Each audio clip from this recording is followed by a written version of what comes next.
Well, good evening, everyone. Noswaith dda. Good evening and welcome to this very special event via Zoom as we celebrate the anniversary of Glamorgan playing their inaugural game as a first-class county. Today, the 18th of May, is the 100th anniversary of the Welsh County's first ever county championship match. It was played at Cardiff Arms Park against Sussex. In fact, 100 years ago at 7 o'clock, so a couple of minutes ago at 7 o'clock, play came to an end. And in fact, 100 years ago, a special celebratory meal was about to take place in one of the very nice hotels adjoining the Arms Park ground. Well, in tonight's event, which is being run in conjunction with our friends in Sussex, we're going to be looking back fondly on events from 100 years ago, as well as celebrating the very close links between Glamorgan County Cricket Club and Sussex County Cricket Club. And we're joined this evening by a number of guests, and I'm just going to get them to introduce themselves. So first of all, I'm delighted to be joined this evening by my counterpart at the Sussex Cricket Museum. Good evening, John Philby. Good evening, Andrew. Good evening from deepest Surrey. I'm at Robin Marla's home, and I'm very pleased to be invited in. And Robin and I will talk a bit with you about the Sussex contribution to this historic day. But many congratulations to all of you on 100 years of Glamorgan and Wales cricket. Thank you very much. Diolch yn fawr iawn. I won't be saying too much Welsh, but that's thank you very much in the language of heaven. I'm also delighted to be joined this evening by my colleague from Glamorgan Cricket. It's Glamorgan Cricket's Sporting Memories Coordinator, Stephen Hedges. And Stephen, great to see you. Would you also just like to outline your own family's link with our wonderful club?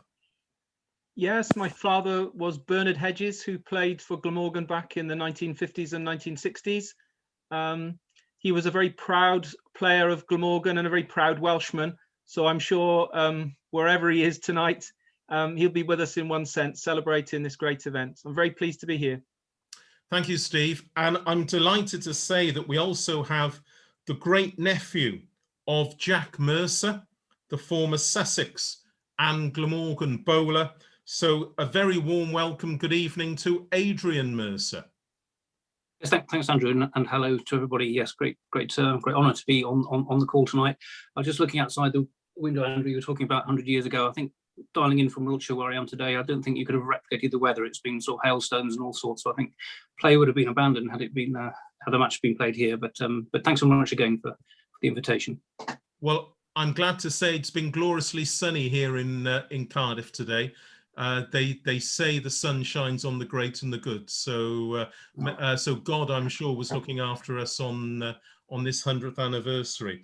Well, it's great this evening as well because we have an additional guest this evening. I know I circulated the email earlier on, but we actually have the granddaughter of Glamorgan's first ever captain, the man who at 12 noon today, 100 years ago, or actually it was 11:30, 100 years ago, the man who won the toss and decided that Glamorgan should bat first in their inaugural county championship match. That was Norman Riches, and his granddaughter, Jane James, is with us this evening. Good evening, Jane. Good evening. It's a great pleasure to be joining you all tonight.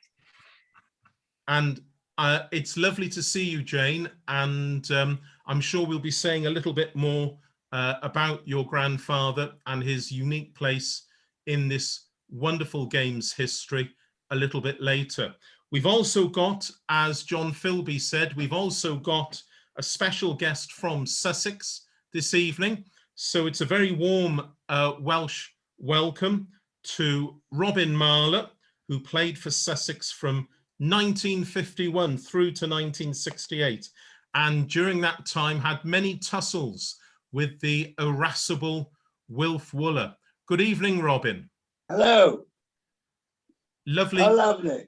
Yeah, lovely to see you. And I know you've got very warm memories and very fond memories of both Glamorgan cricket and Wilf Wooler, and we'll talk about those later on. And if I could add as well, I would love to hear about that record that you hold, that you once went in as night watchman and you were out stumped second ball for 6. So perhaps you could tell us later on about your captain's instructions. So great to see you, Robin, and thank you so much for joining us. And our other guest this evening is Tony Cotty. He'll be joining us a little bit later on. Tony, of course, won championship winners' medals with both Glamorgan and Sussex. Some of you may be aware that Tony has got a new business venture in Shoreham-on-Sea, and he'll be joining us in about an hour and a half's time once he's locked up at the establishment, the ice cream parlour, which he's running in Shoreham.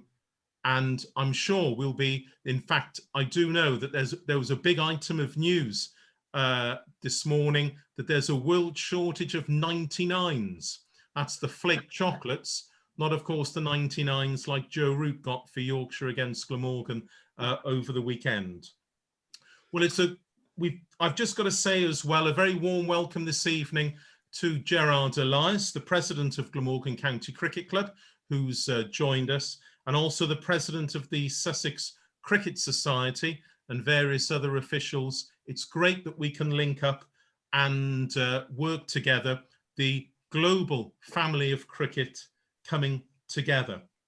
So we're going to start this evening by going back, in fact, to the years before and just after the Great War. And I'm just going to share this screen with what I hope will be a series of slides for you. So I just need a thumbs up from Stephen. Is everything okay? Can you? Brilliant. Thank you so much. I'm glad the technology is working. So the title for tonight's talk is Glamorgan v Sussex, not Wooler v Marla, but Glamorgan v Sussex. And there on the screen, for those of our friends from Sussex, that is the ground at Sophia Gardens, where of course Sussex recorded that wonderful victory from a Sussex point of view earlier this season, and where Ollie Robinson took those 13 wickets in the match, including 9 in the second innings. And I must say, and John and others from Sussex were so pleased, in fact, that we here in Glamorgan have played our own role in Ollie being called up today for the England squad to play New Zealand. And I have it on very good authority that he's in a very good place and could well be making his international debut. And I'm so glad that we in Glamorgan, our batsmen, helped to boost his chances. So as I say, we have to start very briefly at the beginning. And we're going back, as I said, to the years before the Great War, the years when Glamorgan were formed. In fact, we're going back to July the 6th, 1888, because it was at the Angel Hotel here in the centre of Cardiff. You can see on the left-hand side, overlooking the Arms Park. That's the area on the right-hand side. You can see the tent. That was probably used by the scorers. Very important people, don't forget. And it was in the park, it was in the Angel Hotel on the 6th of July that the gentleman there, John Talbot Dilwyn Llewellyn, he had convened the meeting, and it was at that meeting on that evening that Glamorgan County Cricket Club in 1888 came into being. Now, John Talbot Dilwyn Llewellyn was educated at Eton and also Oxford University.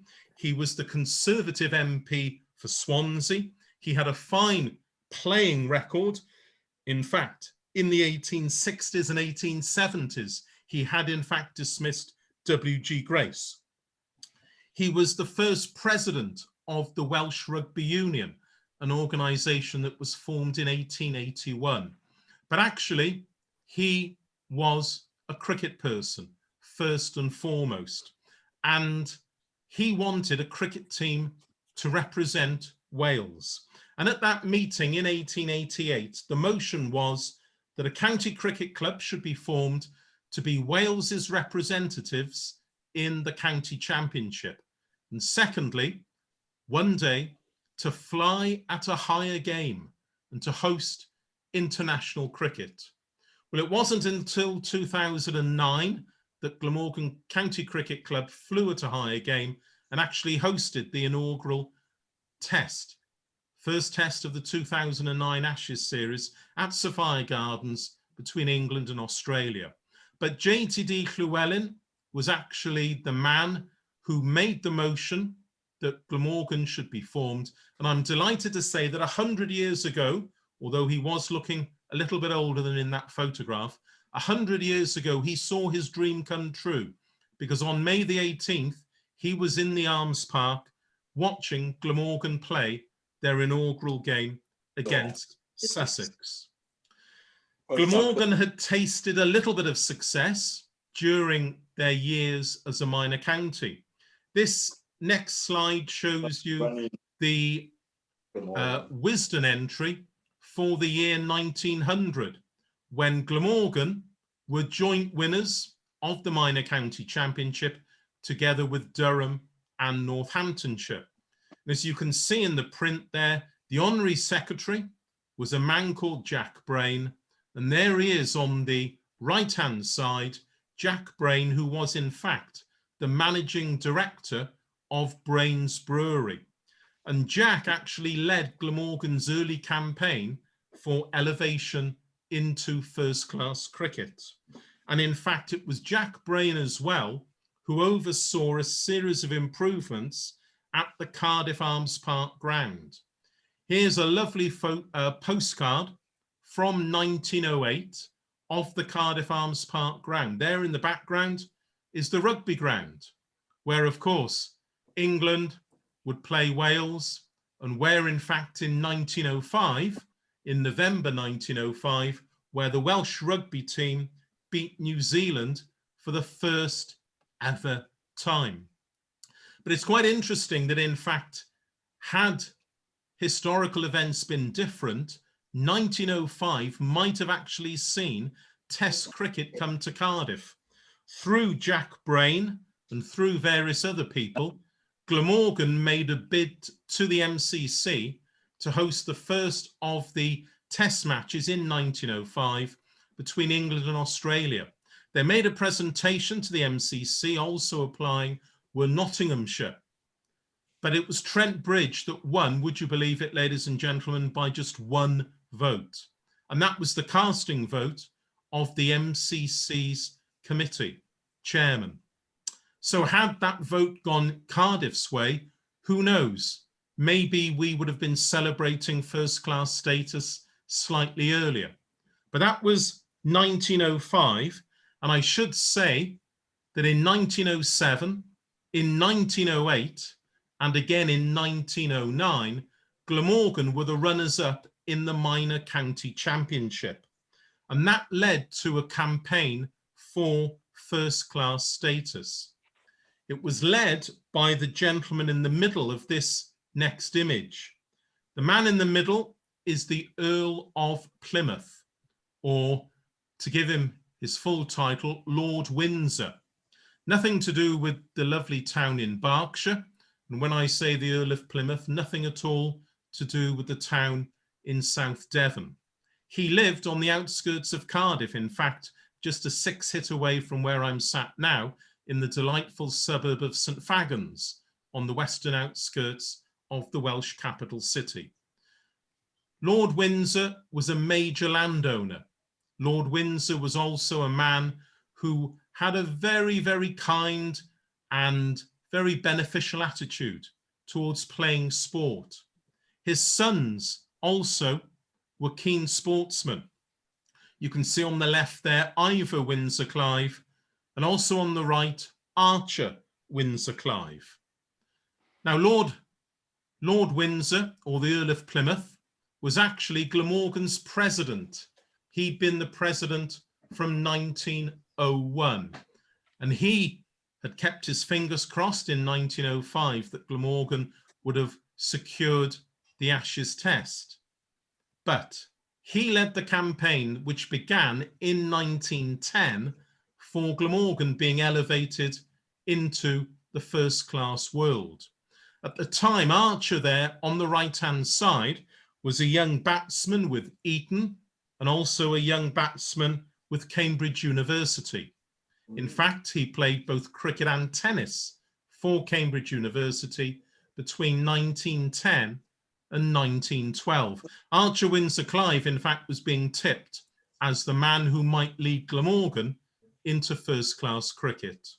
Well, very sadly, that wasn't to be, because on the 25th of August, 1914, Archer Windsor-Clive was killed while serving with the Coldstream Guards in northern France. In fact, a little bit of cricket trivia. In fact, Archer Windsor-Clive, the young gentleman there on the right-hand side, was the first person to be mentioned in Wisden to die during the Great War. And whereas we're going to be talking a little bit later on this evening of other people who fought in the Great War, they came back. But sadly, Archer Windsor-Clive gave his life to king and country. The man who actually oversaw Glamorgan's campaign for first-class status was this man here on the right-hand side. His name, Thomas Aubrey Lation Whittington, known to one and all as Tal. He'd been born in Neath. His father, in fact, was a very well-known figure in sport in Neath. In fact, the family had connections in Scotland as well as in Sussex. And would you believe it, his father, although he was a Welshman, he was actually the first Welshman to play international cricket, international rugby.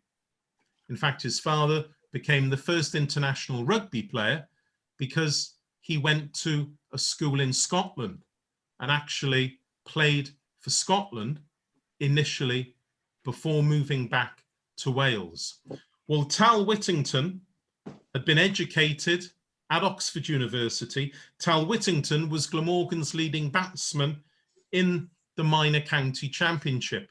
You can see the sketch on the left-hand side showing his attitude, very sort of Jessup-esque in terms of free scoring, driving there off the front foot with a lot of flourish. He'd also represented the MCC in the West Indies in 1910, 1911, and also in 1912 and 1913. In fact, on both tours, there were a contingent of Sussex players. In fact, the Arthur Somerset was one of the Sussex players who accompanied Tal to the West Indies in those 2 years. In fact, Tal, was captain of Glamorgan before the Great War, and then in 1919, he agreed to act as the club's honorary secretary. And he was the man, Tal Whittington, he was the man who was asked by the Glamorgan Committee to lead the campaign for first-class status. And he was the man who went around trying to get the agreement of a minimum of 8 English counties for home and away fixtures. The MCC had said that you need to have a minimum of 8. He was a solicitor in Neath, but he took a sabbatical from his solicitor's practice to undertake that. The other person in the story is the man on the right-hand side, Sidney Bias, the owner of Margam Steelworks. Margam, a delightful place near Port Talbot, which for our friends on the south coast, Port Talbot and Margam, midway between Bridgend and Swansea. place, in fact, which did host county cricket in the 1960s. But Sidney Bias was the man who gave Glamorgan a loan of £1,000 in 1920, specifically to cover the costs, the guarantees that the English counties would charge for fixtures in 1921 and the subsequent years. So Tal Whittington, with that rather nice £1,000 in his pocket, as I said, he took a sabbatical from his solicitor's business. He went out, and before Christmas, he was able to report that he had home and away fixtures in 1921, promises of home and away fixtures with 8 existing first-class counties. Around Christmas time, he also, through his family connections, he also secured a match with Sussex. And as a result, as you can see here on the first line of this next slide, on February the 18th, 1921, Tal Whittington was able to be present together with the other great names on that attendance list at Lord's, where the Advisory County Cricket Committee recommended that Glamorgan be elevated into the county championship. Ladies and gentlemen, if you just look at the third line or third paragraph on the screen, you can see that it was on the proposal of Henry Murray Anderton of Somerset, supported by Russell Bencroft, the president of Hampshire, that Glamorgan were elevated to the first class ranks. The MCC committee rubber stamped that very soon afterwards, and because they were the last team to agree terms with Tal Whittington, Sussex were the opponents for Glamorgan's first ever game. As I said, he did have, Tal Whittington did have links. Paul a message, just saying that's good news about the flat. Hope it goes well. I'll call you in the week for a catch up. If I could ask everyone just to mute themselves, please. Thank you very much. As you can see on this... Oh, you've got a pen. You sure? Yeah. I'm sorry, if I could ask again if everyone could mute themselves, please. Thank you very much. As you can see on the slide, you can see that 100 years ago today, the first ever game played actually began at 12 noon. And that primarily was because Sussex had been in action already the day before in Lord's against Middlesex. So that's the background, ladies and gentlemen, to this game 100 years ago over the Whit weekend. You can see Wednesday, Thursday, Friday, May the 18th, 19th and 20th, Glamorgan against Sussex, a wonderful day in Welsh sporting history. So that's the background to how it became, and also the background as to why it was Sussex. Tal Whittington having family and contacts in the Sussex area, Sussex became Glamorgan's first ever opponents. So I'm going to hand over now to John Philby, who's going to talk us through the members of the Sussex team on this historic occasion. John. Thank you, Andrew, and good evening, everybody. I'm sure that Robin may well chip in with a few thoughts on these players as we go through. But the first thing to say about this Sussex team that arrived in Cardiff on that evening was that it had no fewer than 6 England Test cricketers or future Test cricketers. It was a very strong side indeed. It had one all-time great, Maurice Tate, who all of those on the call from Sussex, I'm sure he would be the first name on your team sheet if you were picking an all-time Sussex team.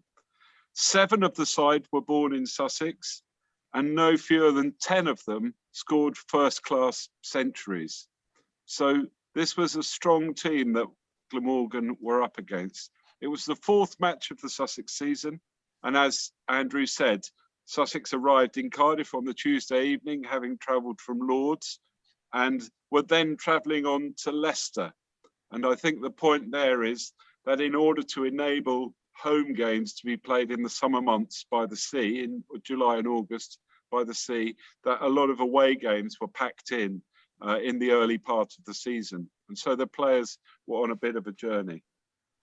The Sussex team had 4 amateurs and 7 professionals, but 3 of the amateurs were Test cricketers, and I'll come to that again in a moment.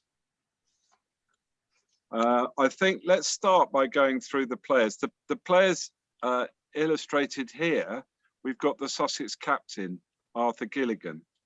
And Gilligan was a fast bowler who played for England.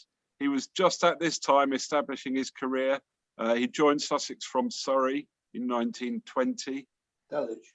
He was a Dulwich schoolboy, that's right. Both him and his brother Harold were also playing in this game, went to Dulwich College. Gilligan went on to captain England 9 times. He was a great man of cricket without any doubt. I'm sitting with Robin, who's a former president of the NCC, as of course was Arthur Gilligan.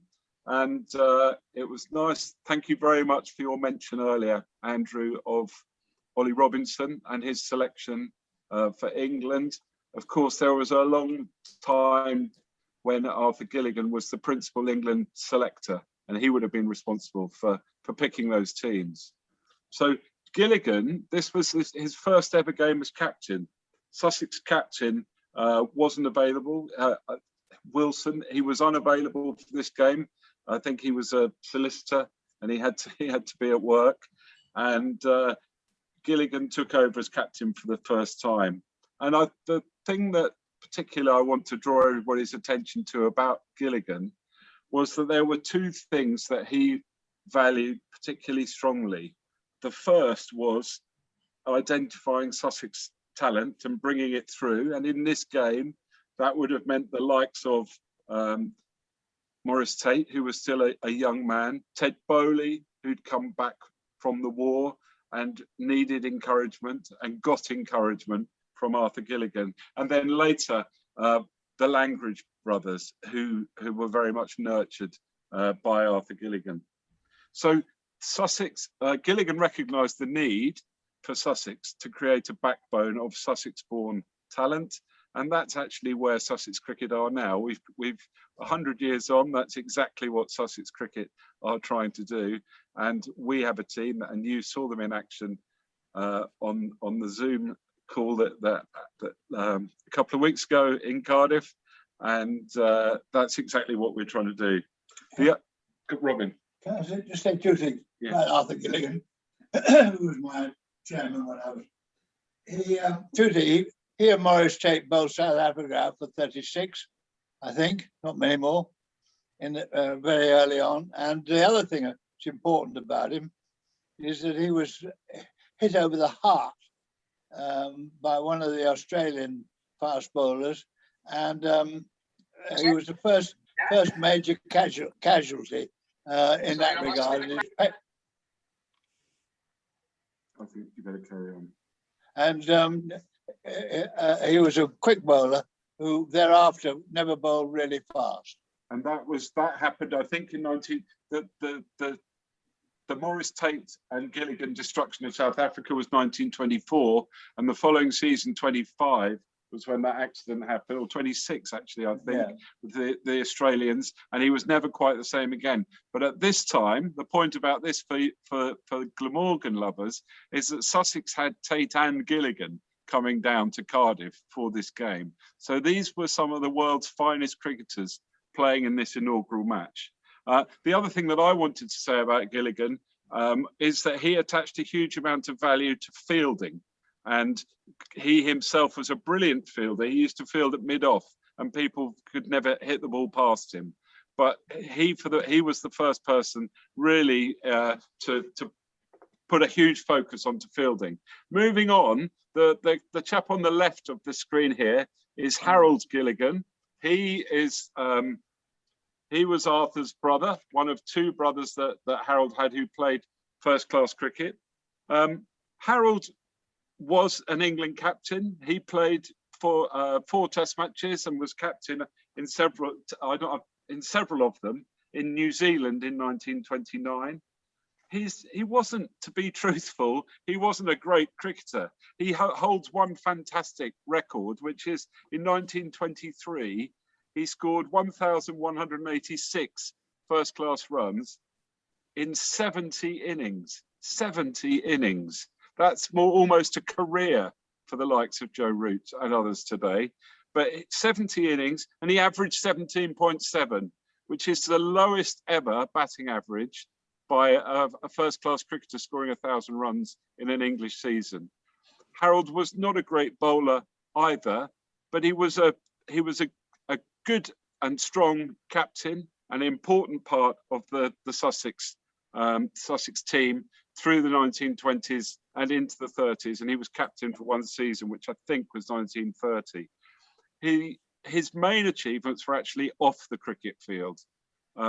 First of all, in the war, he gained a distinguished flying cross for his flying in Germany, and he was shot down over the North Sea. There's a remarkable story about how he survived 3 or 4 days in the North Sea, and as a result of the intervention of a messenger pigeon, they came and found him, and he was rescued. So he was a great man, and his other important claim to fame is that he was the father-in-law of Peter May.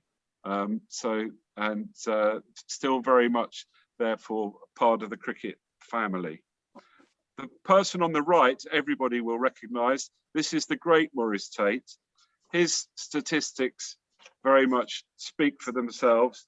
He took 2,784 first-class wickets. He played 39 Test matches for England, and as Robin said, he was at his peak shortly after this game in 1921. In 24, he bowled out the South Africans. He then went to Australia on the tour in 24-25, and he played a huge part in that series. At this time, in 1921, he was still very much regarded as an upper order batsman. And in this game, he batted at number 3. But he was just developing his fast bowling. Prior to the war, he'd been an off-spin bowler, but he developed his bowling, and he opened the bowling in this game in Cardiff. So you can see Glamorgan were up against a ferociously strong side. There's two more test cricketers illustrated here. The person on the left is George Street, who was a brilliant wicketkeeper. He was born in Charlwood near Gatwick. He played one Test match for England in 1922. So again, a year after the game that we're in question, he was flown to South Africa for the 3rd Test match. Sadly, in 1925, George was killed in a motorbike accident in Hove. He'd been out for a day watching a boys' soccer match, and on his way home, he swerved to avoid a lorry at a junction, and he drove his motorbike into a wall and was killed. But George Street, Robin, I think you mentioned earlier that people were very fond of George, and he was very highly regarded as a batsman and a wicketkeeper. The chap on the right is Valence Jupp, another England Test cricketer. Jupp opened the batting for Sussex in this game. He was from Burgess Hill in West Sussex. He made his Test debut in the 1921 season. I don't think it was on the back of, like Ollie Robinson, on the back of his performance against Glamorgan, but he played for England. He left Sussex in 1922 to join Northampton, I think principally because he wanted to revert to being an amateur, and he became the captain of Northants, and I think also their secretary. And having been commissioned, yeah, that's it. And he's in this 1921 season, he scored 2,000 runs for Sussex, having been invited to tour Australia with England in the 2021 tour, a tour that he couldn't make. There's another sad postscript for Jupp, in fact. He spent some time in prison in the 1930s. 1934, he was convicted of manslaughter, having been involved in an accident in which his car knocked over a motorcyclist, killing the pillion passenger, and he was sentenced to 9 months in prison. Was released after having served half that sentence. But you can see again here the quality of the Sussex lineup. And here's Ted Bowley.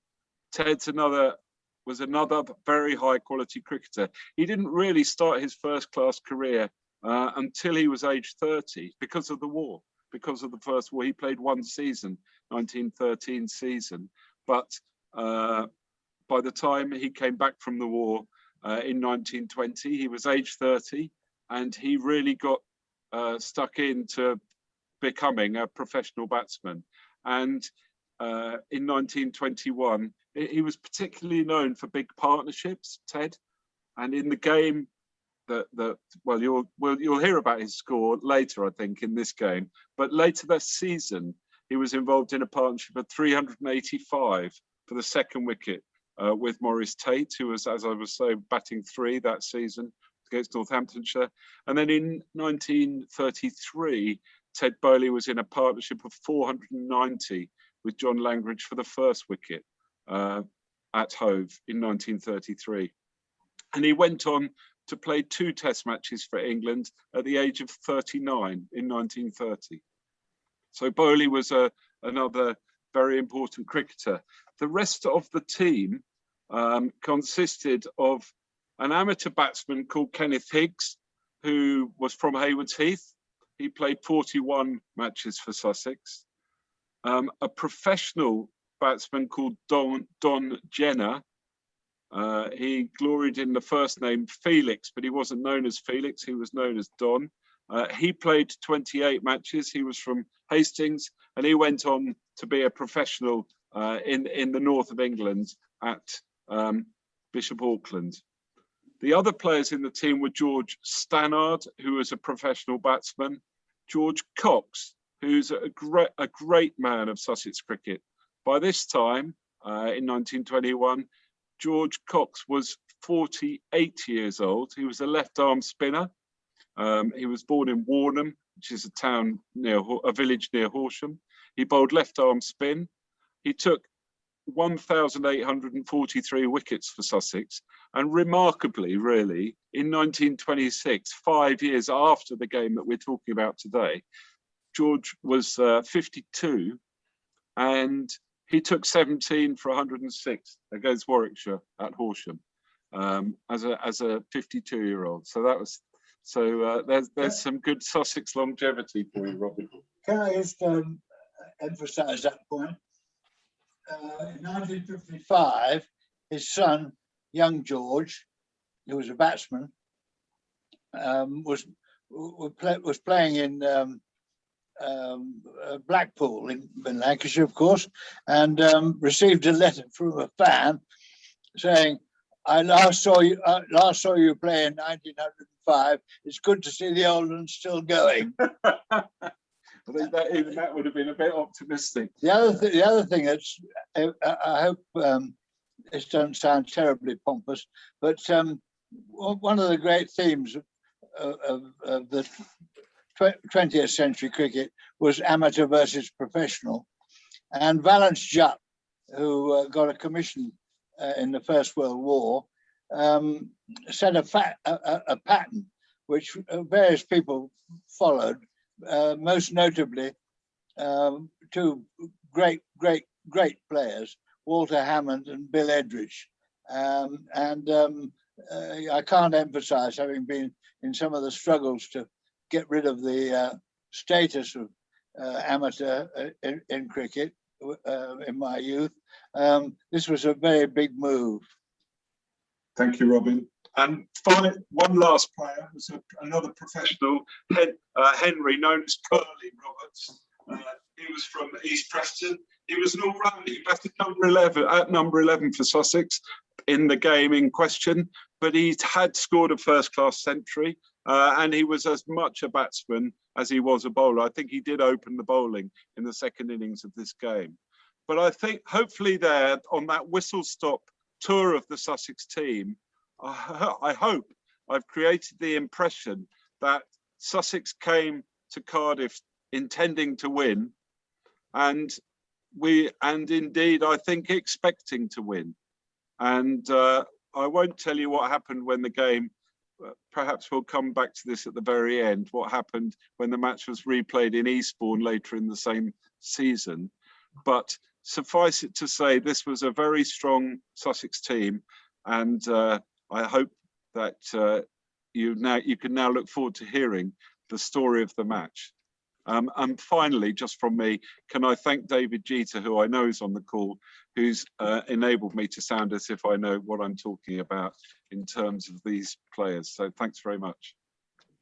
Thank you, John, and great to see some of those illustrious names in cricket history who were taking on these gentlemen. You can actually see the Glamorgan team here. This was the photograph before the start of play. The Glamorgan team there at the very centre sat, you can see Norman Riches, the captain. Also on the front row, left to right, Arthur O'Bree, Tal Whittington next to him wearing his MCC blazer. And then moving along, the other gentleman with the moustache, Jock Tate. Under the caps, sat there is Percy Morris. Sat on the ground is Harry Craber. And then standing left to right, George Cording, who was the wicketkeeper, Jack Nash, Eddie Bates, Edgar Cooper, and Harry Simmons. I think it's really appropriate at this stage in this evening's event if we say that that team had an average age of 42 years and 8 months. In fact, if I can just thank David Jeter as well, because we believe that this was one of the oldest ever county championship teams, not just in Glamorgan, but in the competition's history. So we're just going to hear a little bit more about the Glamorgan team.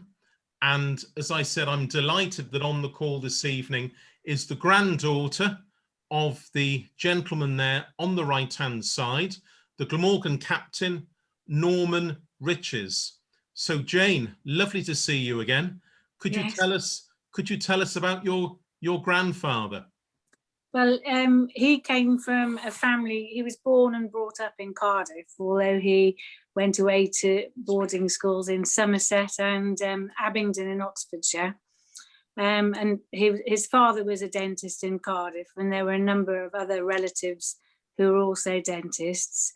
My grandfather went to train in London at Guy's Hospital and qualified as a dentist in 1906 and remained in London for a while, but was called back by his father, who needed some assistance in his practice, which was in Dumfries Place in Cardiff. So my grandfather moved back to Cardiff, but it enabled him, I suppose, to play some cricket with Glamorgan, having moved back from London.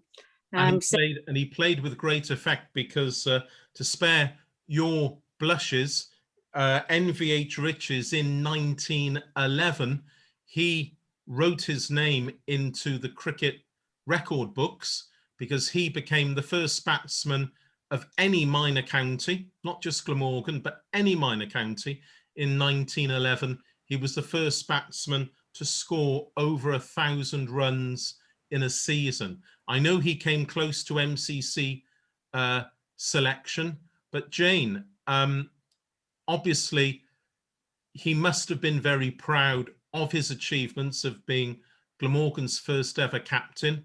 Was that something that he shared with you?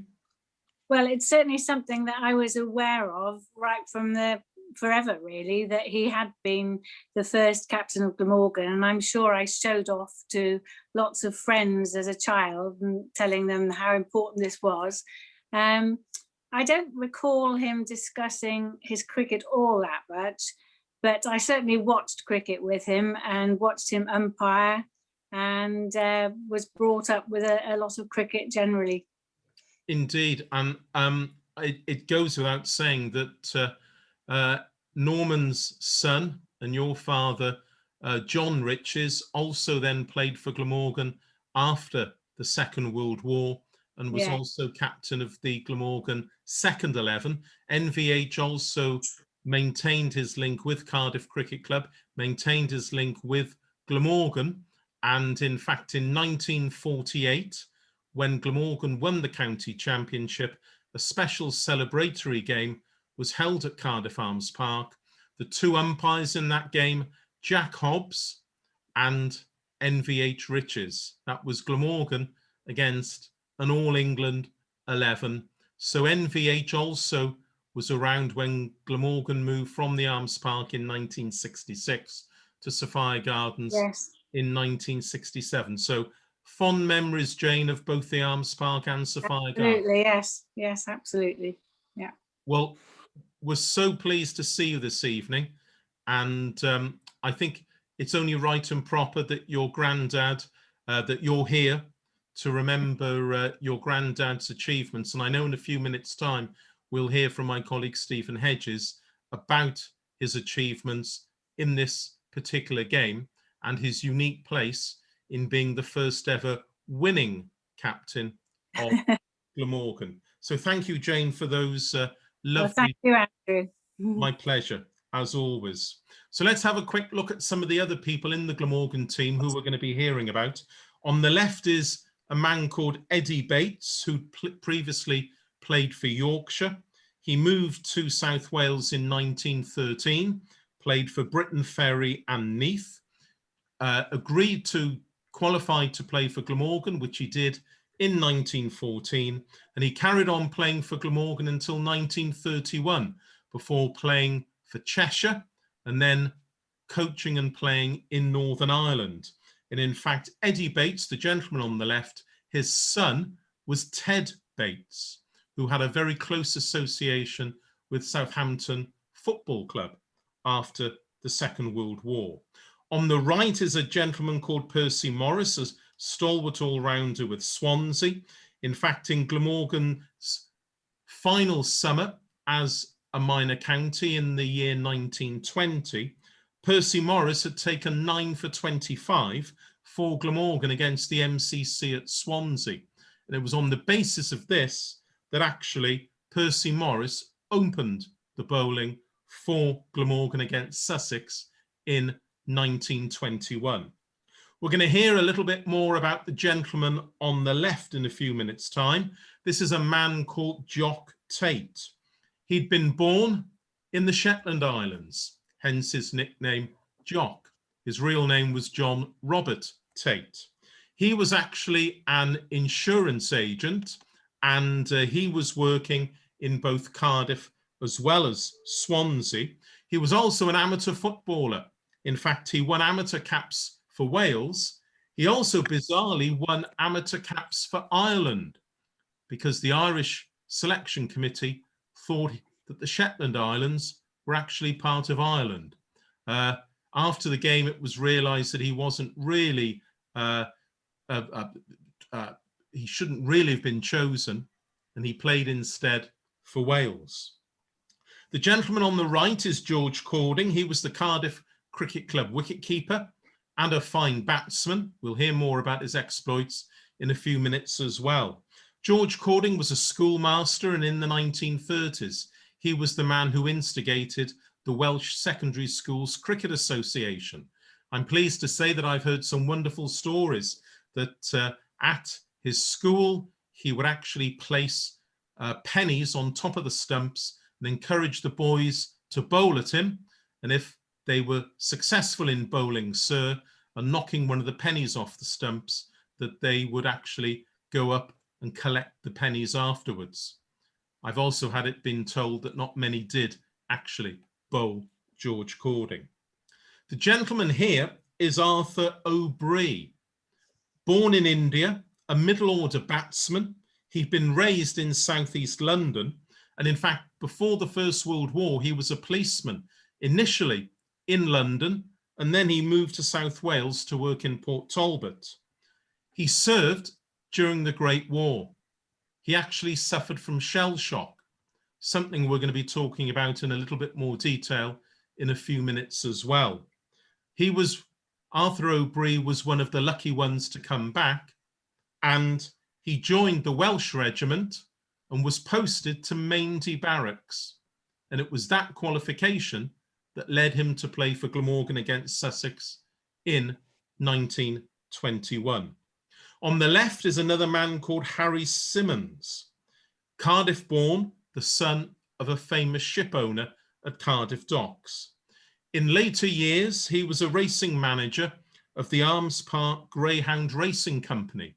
Yes, around the perimeter of the rugby ground at Cardiff Arms Park, there was a dog track, and he was the racing manager.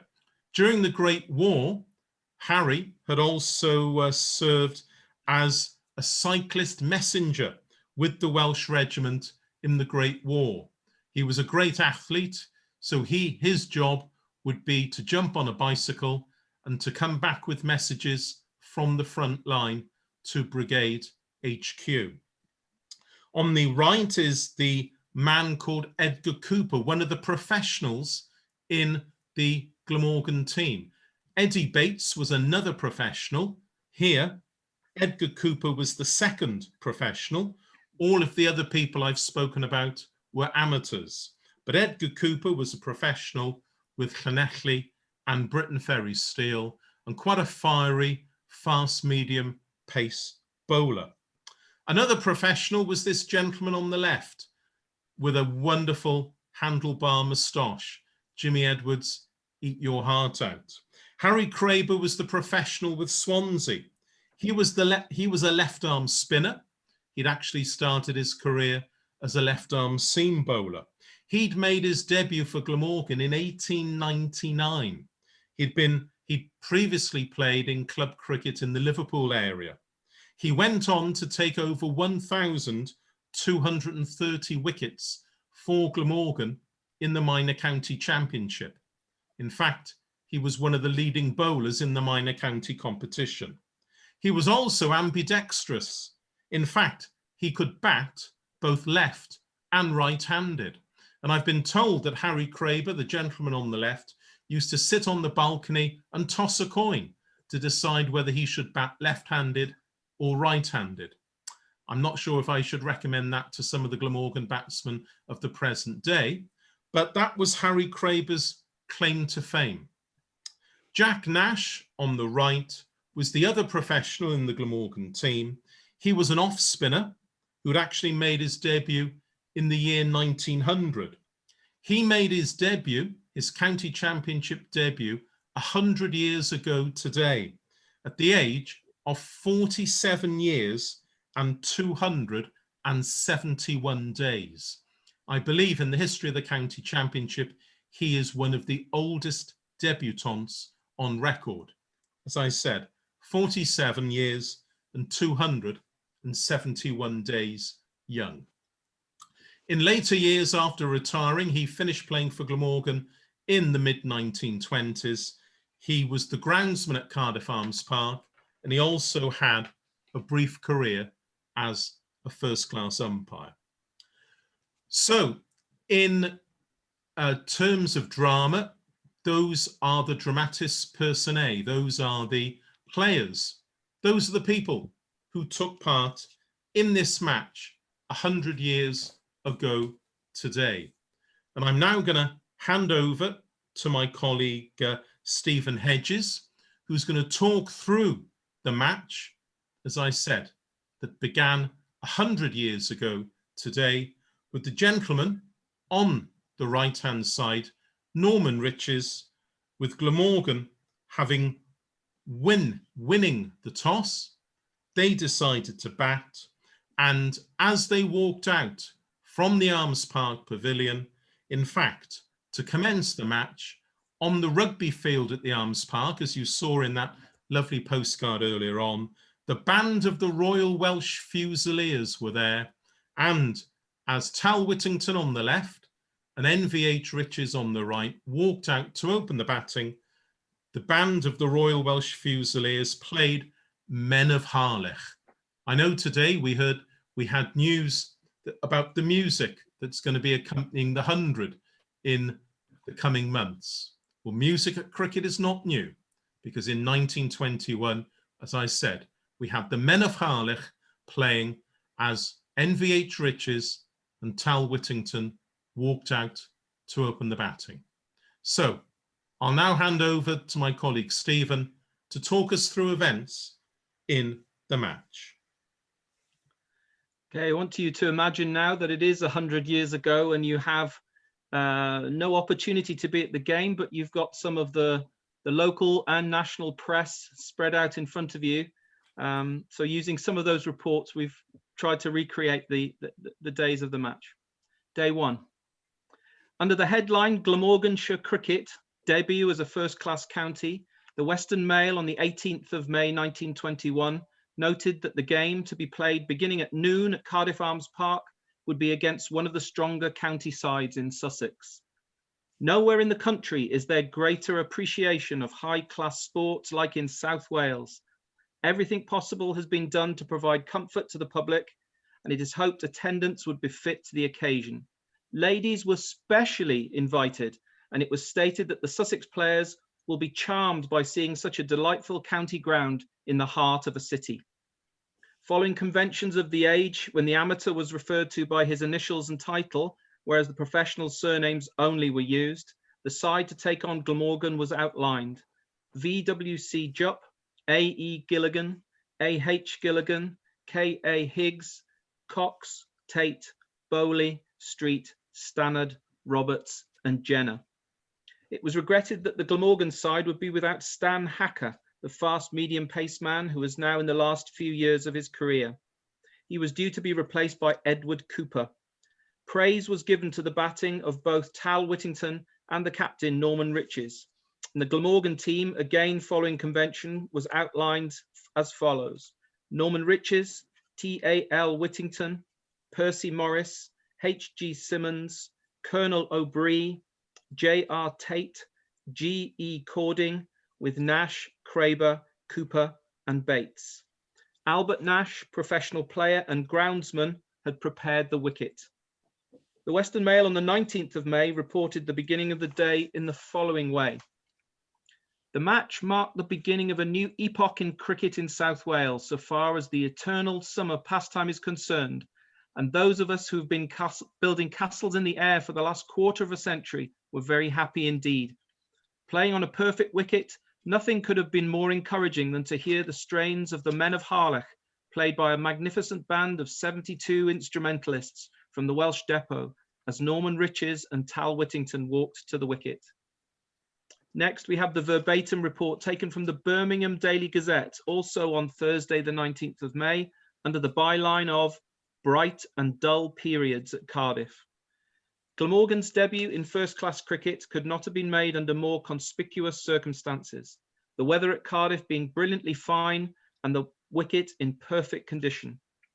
Play was very tame at the start, and 3/4 of an hour passed before the first boundary stroke was made. At 38, Riches, in attempting a big drive, was caught at long on by A.H. Gilligan. The second wicket produced 40 before Whittington succumbed to the second ball after lunch. Morris opened well, but quickly had his middle stump disturbed. The Sussex fielding was very clean and keen, and boundary hits were few and far between. Bates left at 115. The 150 occupied 2.5 hours, and then Cox came on again and quickly met with success, dismissing Tate and O'Bree with successive balls at 165. Simmons and Cording were together at the tea interval when the score was 186 for 6. Following a quiet half hour after tea, Simmons, scoring all round the wicket, completed his 50 in 2 hours, but was caught on the boundary soon afterwards. He hit 8 fours and the partnership realised 86. With Cooper in, the 250 was reached after 4.25 hours. Cording was then taken at first slip, his patient innings having lasted 2.5 hours. The Glamorgan innings finished on 272, and Sussex would begin their innings the following day. The day did not end here, however. The Western Mail reported that Including the enrolment of new members, the day's receipts amounted to £350, and it was computed that there were over 7,000 spectators present during the afternoon. In the evening, the visitors were entertained at a smoking concert at the Grand Hotel, over which Mr. W.H. Brain presided. He was supported by Mr. A.E.R. Gilligan, the Sussex captain, Mr. Norman Riches, the home county skipper, and Dr. J.J. Buste and other supporters of the club. Day 2. The Western Mail reported that Glamorgan looked like making cricket history by winning the first of their matches as a first-class county. The reasons were the bowling of Albert Nash and Edgar Cooper. Nash, bowling his slow off-cutters, came into the attack when Sussex were at 15 without loss. He bowled 4 consecutive maidens as Craber, bowling from the other end, managed 3. The accuracy of the bowling brought its own reward, as first Nash trapped Bowley in front for a slowly compiled 21. 43 for 1 turned into 48 for 2, as Nash then clean bowled Higgs. Craber took the next wicket, bowling Tate off his pads, making it 65 for 3. Jupp was caught close to the wicket off Cooper. Then Jenner was bowled by Nash with a ball described by the Western Mail's correspondent as one which would have bowled the best batsman, spread eagling his stumps.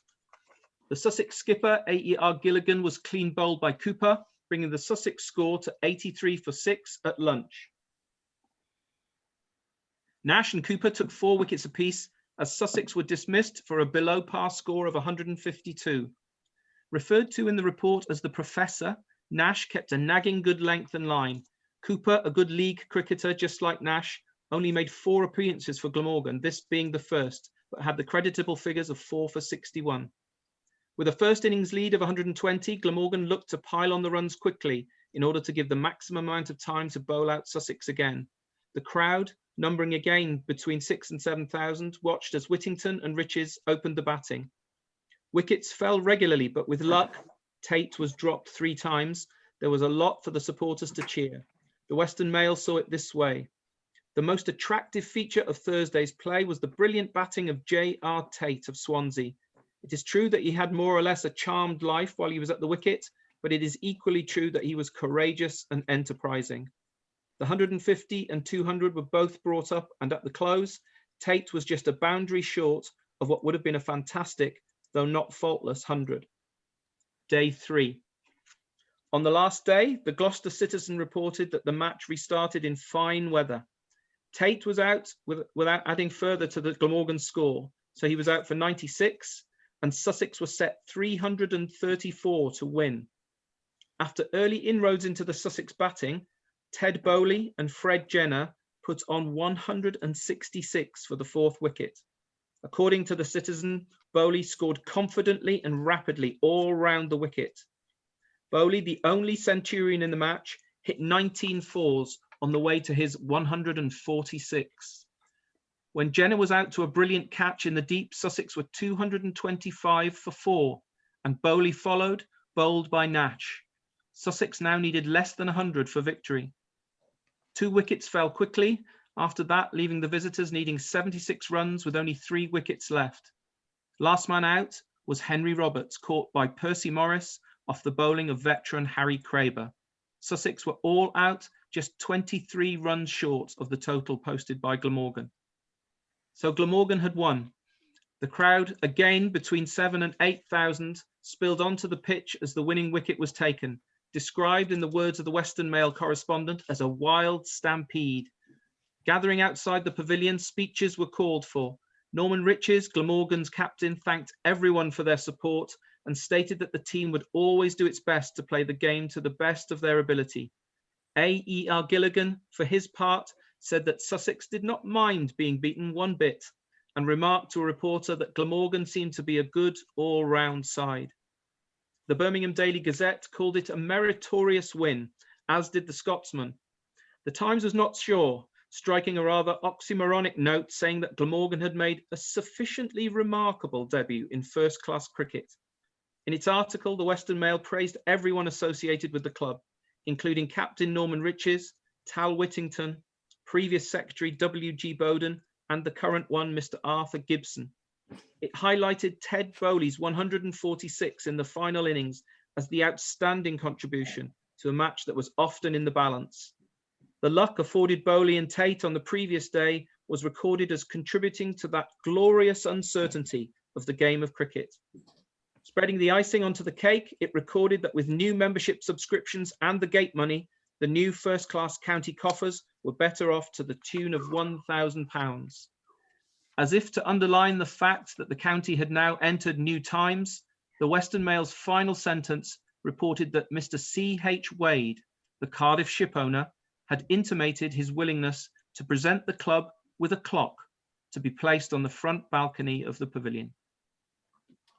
Thank you, Stephen. And a historic victory for Glamorgan in their inaugural game. And I'm quite sure all of those young men, those boys, those girls, those women, the wives and the girlfriends of the Glamorgan team that would have been sat in the Cardiff Arms Park pavilion on that day, May the 20th, a great day in the history of Welsh sport, Glamorgan winning their inaugural match. Well, unfortunately, Glamorgan only won one further game that summer. It was here at Swansea, where they beat Worcestershire later in August. You can see the Swansea ground there being tended on the left-hand side there by Harry Craber, the gentleman I was talking about earlier on, as well as another great legend from Glamorgan cricket from before the First World War, Billy Bancroft, and his family, who also lived on the ground. In that game against Worcestershire, George Cording, the Cardiff schoolmaster I was talking about, on the left-hand side scored 100, as did another schoolmaster, Frank Pinch. In fact, it was Frank Pinch's first-class debut against Worcestershire. He had played in minor county cricket, but his teaching duties in Kent prevented him from playing until that game. A measure of Frank Pinch's achievements was that it wasn't until 1985 that Matthew Maynard made history by being the next Glamorgan player to hit 100 on his first-class debut. They weren't, though, the first Glamorgan players to score centuries in the county championship, because on July the 26th, 1921, Billy Spiller, the gentleman here, scored Glamorgan's first championship 100. I'm not going to say too much this evening about it, because on July the 26th this year, we are going to be having another special museum talk. In fact, that's going to be in conjunction with the South Wales Police and the South Wales Police Museum. Don't think I'm going to be arrested for crimes against cricket history. Well, not just yet. But on, as I say, July the 26th, there'll be another special event looking at Billy Spiller, who not only played rugby for Cardiff, there he is in his Cardiff rugby kit, but he also played rugby for Wales. And he has a unique place in cricket history by scoring Glamorgan's inaugural county championship 100. Well, as defeat followed defeat, in fact, the crowds at Cardiff and at Swansea, where Glamorgan played their games, were quite poor. And it was this game against the 1921 Australians that helped to swell the club's coffers. Had it not been for this game, I think Glamorgan would have been facing financial difficulties right in their earliest years.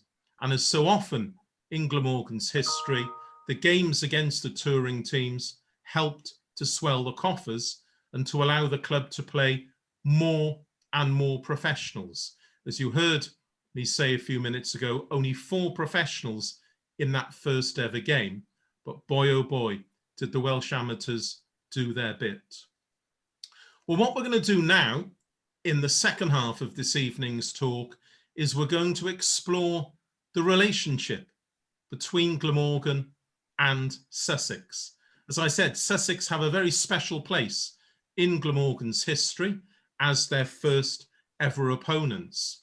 But a man of Sussex actually played a very important role in Glamorgan cricket in the 1920s and into the 1930s. Of course, I'm talking about this man here on the screen, Jack Mercer, born near Shoreham, raised in Sussex, and we believe he may well have been Sussex's 12th man on this particular occasion 100 years ago. He would have seen firsthand, possibly, what a great spirit of cricket there was, what a great feeling of up-and-comingness there was in South Wales. And what we're going to do for the next quarter of an hour or so is to explore the great career of Jack Mercer with both Sussex and Glamorgan.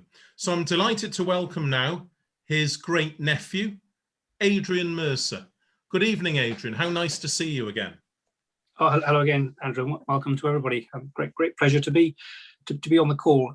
We've agreed. I think we'll just have a sort of chronological canter through his life and his career, picking out some of the more memorable moments. But shout if we're overrunning on time, whatever, and we'll take corrective action. But yeah, well, you're very appropriate there by saying we're going to have a canter through, because he is a man who had a great fondness for horses and horse racing. And in fact, it was very sad that yesterday, one of Jack Mercer's favourite jockeys, Joe Mercer, actually passed away at the ripe old age of 86. So I think it's fitting. Not only are we celebrating Ollie Robinson being called up by England, but also remembering Joe Mercer, an outstanding jockey in Sussex as well, and one of Jack's favourites. So Adrian, talk us through. Let's start at the very beginning. Where is Jack in that photo? Well, yes, he was born in 1893, the second of what became 9 Mercer children, and here he is, the taller of the 2 boys here in front of his parents, Walter and Mary Mercer. The little chap to Jack's right is his younger brother Donald, my grandfather, with his hands in his pockets, a trait I regret I've probably inherited. But there were 3 of the children there of the 9. The family had a sort of happy childhood around Southwick. It started off in Southwick Street, quite near to the green. So already the portents are there that he might become interested in cricket. In 1900, the family moved to a bigger house on the front at Kingston, right by the seafront, and that's relevant to some comments in a few moments' time. So as Jack gets older, he leaves school at a fairly early age, as people did in those days, and took up a job as a postman. But his interest in cricket is no doubt due in large part to the fact that his father, Walter, we just mentioned, is in this photograph here as the Southwick captain in the middle of the photograph there. So he no doubt encouraged Jack to become involved to the extent that by the end of the Edwardian era, and in time approaching the First World War, Jack was finding he was interested in the Sussex authorities, and they made some sort of approaches to him, and he played a few sort of club and ground games, and was a net bowler at Hove in those years, up to the First World War. And there's the picture of the house in Kingston on the front there, just along the coast from Hove, where they lived from 1900 onwards. At that stage, it's not clear that he wanted to have necessarily a cricket as a career, but what does emerge at that time are a couple of his great passions, which sort of play into the rest of what we're going to say tonight and the rest of his life. First one of those is magic and learning magic tricks and doing magic tricks, and the other one is horses and horse racing and horse owners and that sort of thing, due in part no doubt to the fact that his father Walter had now taken over, now become a farrier as part of his smithy work. So there was a constant stream of horses and horse owners coming through the business. So Jack no doubt got talking to them, and that led to this interest in horses. But we're now up to near the beginning of the First World War, 1913. So Jack's happily the postman in and around Southwick, but his life then takes a bit of a change in direction, because on the front there, a yacht arrived, and he and a friend got chatting to the owners of the yacht, and they were offered a place on the yacht as a sort of working men for the next stage of this yacht's journey, which was to St. Petersburg in Russia. So he gave up his job as as a postman, and went aboard this boat to St. Petersburg, and then the story there is that he fell madly in love with a Russian ballerina, which necessitated him obviously learning Russian in order to communicate with her, and that was all going on very well. But we're now into the summer of 1914, and obviously conditions are deteriorating in Europe, and there are increasingly frantic signals for him to come back to the UK for obvious reasons. And the story runs that he gets to Helsinki with in Finland with his mate who he's gone there with, and in the harbour there are two ships waiting to go back to England. One's a sleek liner, the top of the range boat, and on the other side of the harbour there's an old rust bucket, a bit of a tramp steamer. They can't get on the smart ship, so they end up going back home on the rust bucket. But the smart boat sinks in the North Sea with great loss of life, whereas their tramp steamer chugs happily back to the UK. So in that sense, he was lucky, and his luck held out to some extent when he came back and joined the Royal Sussex Regiment at the end of 1914. And here we've got a picture of the regiment. So he trained in 14-15, and then his unit went out to France in March of 1916. In hindsight, we can see this is as part of the preparation for the Battle of the Somme, though in fact his unit weren't involved in the actual battle. They were part of a diversionary tactic on the eve of the Battle of the Somme on the 30th of June.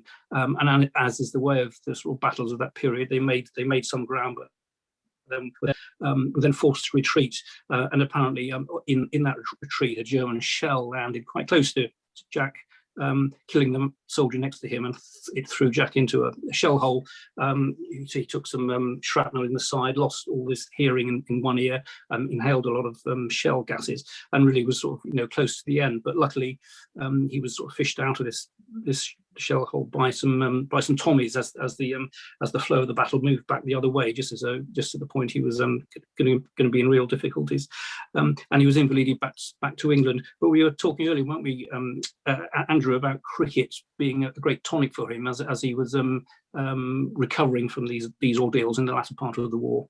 Indeed, Adrian, and in fact I did do a little book a few years ago about Jack's remarkable career in first-class cricket. I think it spanned something like 70 years. We'll talk about how his career developed in a minute, but I do know from talking with some of your relatives, Adrian, that the story goes that when Jack returned home after lying in that shell crater, possibly for 24 hours, possibly for even 48 hours, lying out in no man's land until he was rescued. When he came back home, obviously mentally traumatized, the medic suggested that he went out into the sunshine and was as physically active as possible. So the remedy was actually going out in the summer sun and playing cricket. So he thanked the doctor, and of course we here in Glamorgan, and briefly yourselves in Sussex as well, have to thank that anonymous doctor for suggesting that would be one of the ways that a gentleman who had very nearly given his life to king and country could actually get himself together and carry on with his life. But of course, he joined the Sussex staff, but I gather, Adrian, there were few opportunities at first to play cricket for Sussex. Yes, that's right, Andrew. Yes, he signed on as a professional cricketer at Sussex in April 1919, making his debut in July of that year. But for that period, 1919, 20 and 21, he was competing against just the players that John and Robin were mentioning just now: Valence Jupp, Ralph Roberts, Gilligan coming down from university, and of course, more so than anybody, his great friend Maurice Tate, against whom he was most frequently compared in terms of sort of style and type of bowling. So by the time he gets into the 1921 season, he realises his opportunities are going to be sort of choked off by all these other more established bowlers. And in the words of E.W. Swanton, sensibly allowed himself to be recruited by Glamorgan, and he moves there in 1921, and we just spoken about this possibility that he might have been there at the game, although he never it's never mentioned that he was. But what was certain was that he became a signed up Glamorgan player in 1921. Of course, in those days there was a two-year qualification period, or residential qualification period. So he was kicking his heels really from the late part of summer 21 to the late part of summer 23. But he played cricket to the full, you know, as you've set out in the book, playing good quality league cricket, Cardiff and Barry and what have you. Also represented Wales, played in the game against the West Indies before he was qualified to play in the Championship, and that qualification period came in August of 1923 against Leicester, away at Leicester. The photograph we've got here is of August 1923, but not the team that played Leicester. This is the game at Worcester, so presumably a few days later in that month. And Jack's on the sort of the back row there with the cap, standing at the back, looking into the distance. Yeah, I think, the interesting this as you say, Adrian, is the Glamorgan team that played Worcestershire in late August 1923. I love this photo simply because of the dress and the clothing that the players wore. I think it should be stressed, as you've seen from previous photos, that Glamorgan didn't really have a corporate identity. You can see the gentleman there sat in the middle, Tal Whittington, wearing a lovely cardigan. On his left with the wicket-keeping gloves, Norman Riches. The gentleman also sat there on the right is Jimmy Stone, who moved to Glamorgan as well from Hampshire. In the back row, as you quite rightly said, standing behind Tal Whittington, wearing his Harlequin cap, that's Jack Mercer. And in fact, the gentleman, the very young gentleman, just standing to the left there, just before the man in the suit, that's actually Cyril Walters, who was actually a 17-year-old schoolboy from Neath and actually was refused entry to some grounds because the stewards couldn't believe that a 17-year-old would be playing county cricket.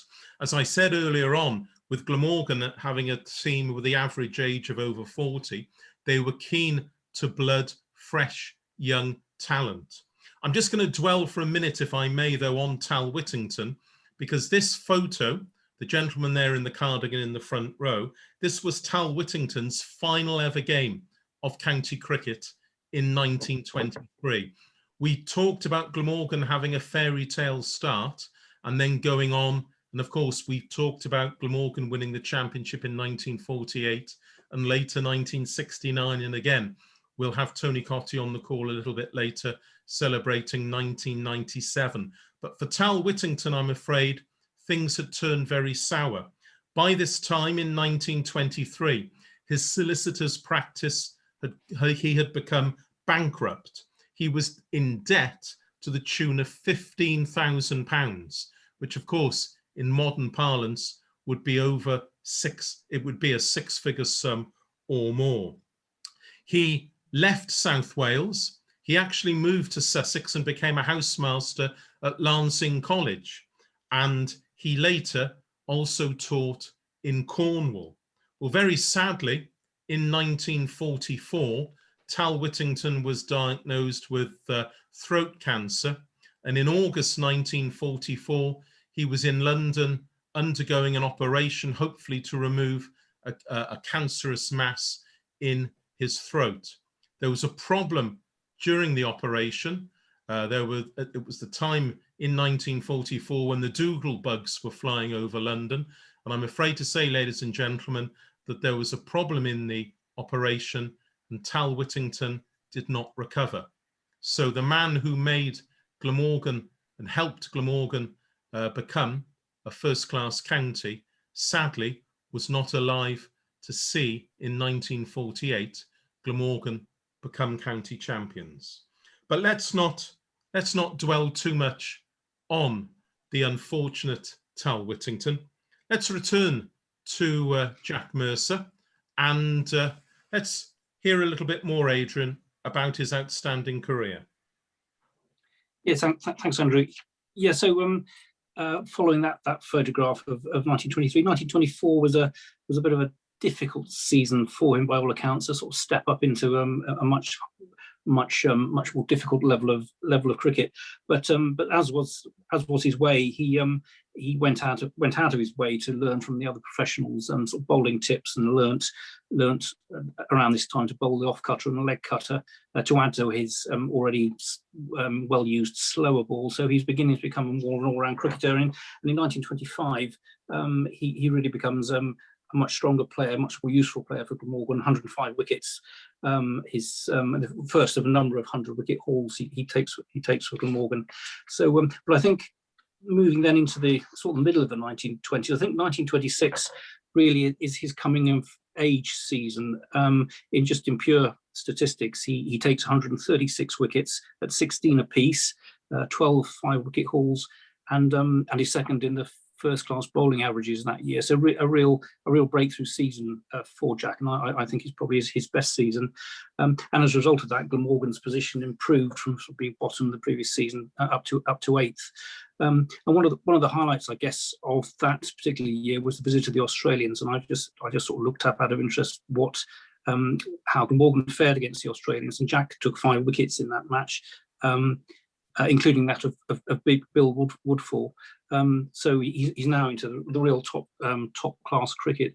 And as part of that sort of marvellous 1926 season, he's picked for the players at Scarborough at the end of that season. Quite an accolade for a player of that era, and he's also one of Wisden's Cricketers of the Year for 1927, no doubt on the back of his performances in 1926.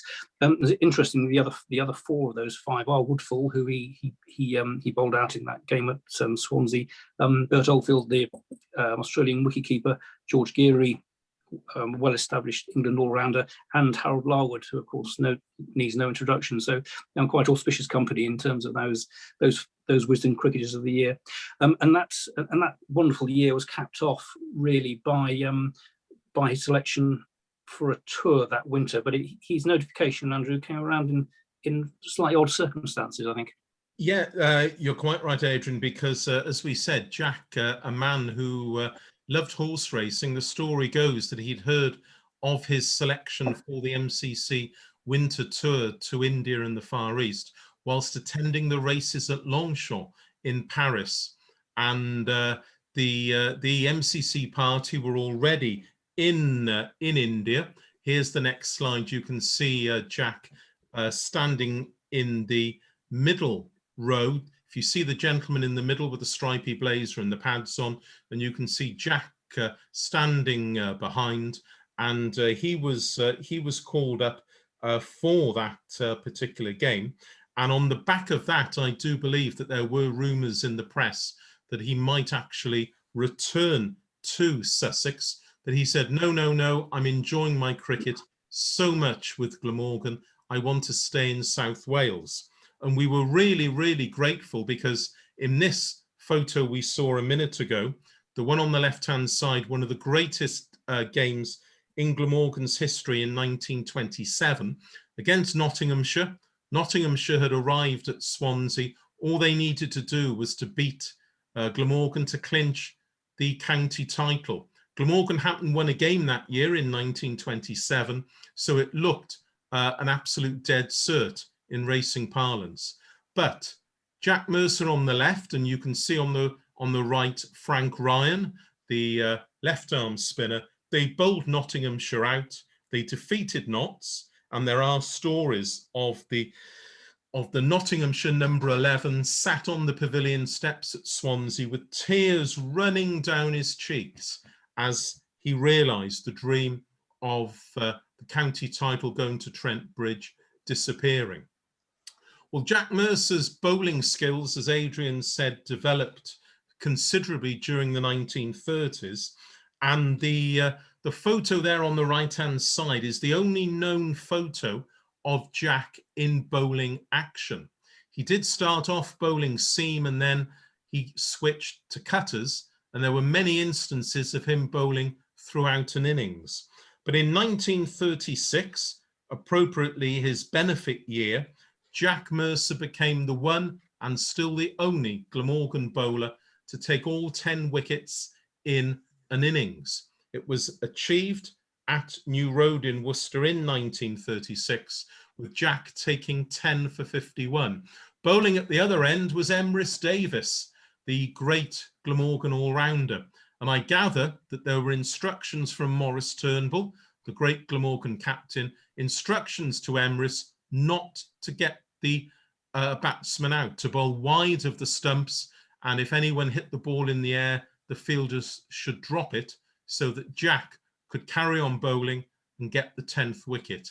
It so happened, and actually the story goes, that as the Glamorgan team walked off, the cathedral bells started to peal at the New Road ground to celebrate his achievements.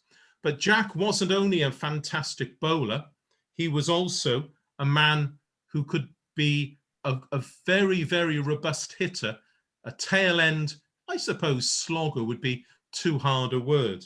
But in 1939, for Glamorgan against Worcestershire at Cardiff Arms Park, he managed to hit 31 in an over. Let's not forget that that year, 1939, there were 8 balls to an over. I know in the 100 this coming summer, we're going to have 10, but on this occasion, it was 8. And Dick Howarth, the Worcestershire bowler, was hit for 6, 2, 4, 6, dot ball, 6, 6, 1 by Jack Mercer. The world record at the time was 32. And I did hear that, in fact, that 4, which was hit off the 3rd ball, some people thought, in fact, it should have been signalled 6. So actually, Jack Mercer in 1939 could actually have entered the record books. We're going to be talking in a few minutes with Robin Marla and Robin's recollections of Wilf Wooler. And in fact, there is a link with Jack Mercer, because in the late 1930s, as you can see here, Jack Mercer switched to coaching and he switched to being a scout for Glamorgan.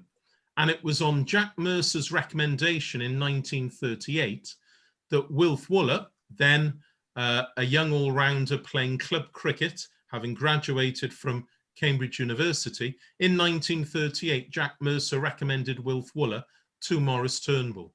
I suppose the rest is history.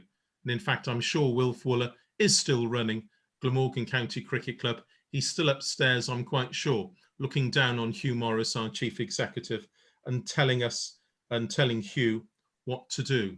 But Adrian, let's just finish off this fascinating link between the two counties just by talking about what actually Jack did during the Second World War, because we talked a few minutes ago about, sadly, what happened in the First World War. Tell us about what happened in the Second World War. Yes, thanks, Andrew. So yes, so as we approach the Second World War, Jack's sort of got an offer, I think, for a coaching role at Glamorgan in 1940, but of course that season never transpires because of the war. So he's taken back into the army now as a lieutenant. And the early part of the war he is spent at Bletchley Park, where he's using his Russian. He's involved with translating signals going and coming back from Eastern Europe. In retrospect, quite an important element of the war, I think. But then in the second half, he was posted to an internment camp in Northern Ireland, which housed Russian refugees and political emigres, and presumably people who had fallen foul of the regime. And again, because of his Russian, he was able to be the obvious choice to be the camp commandant there. And you read accounts even during the war that during his leave, when he came back to England, he took every opportunity he could to play in cricket matches that had been arranged during the war. So you see him turning up at Lord's playing for the army against the civil defence and this sort of thing. So and I'm sure, as in the First World War, he was relieved to be able to catch up some of his old comrades from before the war. So an interesting war. And then of course at the end of that he went to Northants for the second half of his long career.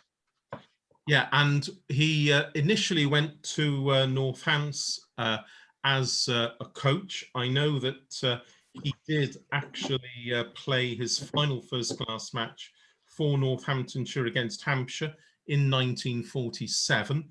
He was responsible for rebuilding the Northamptonshire team Jock Livingston and Colin Milburn were two of the players who went on to have an outstanding career with Northamptonshire, who were recommended to the club by Jack.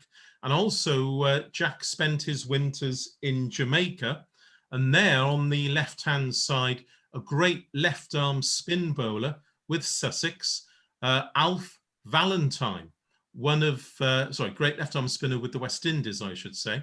Alf Valentine, one of those two little friends of mine, who of course with Sonny Ramadin went to bowl the West Indies to victory in 1950. And it was all due to the coaching of Jack Mercer that Alf Valentine, then virtually an unknown player in Jamaica, made it into the West Indies team. Well, finally, Adrian, just to finish this part of this evening's talk, Jack then progressed from from coach to scorer. And I was lucky enough as a very young scorer to have Jack's company and in the score box.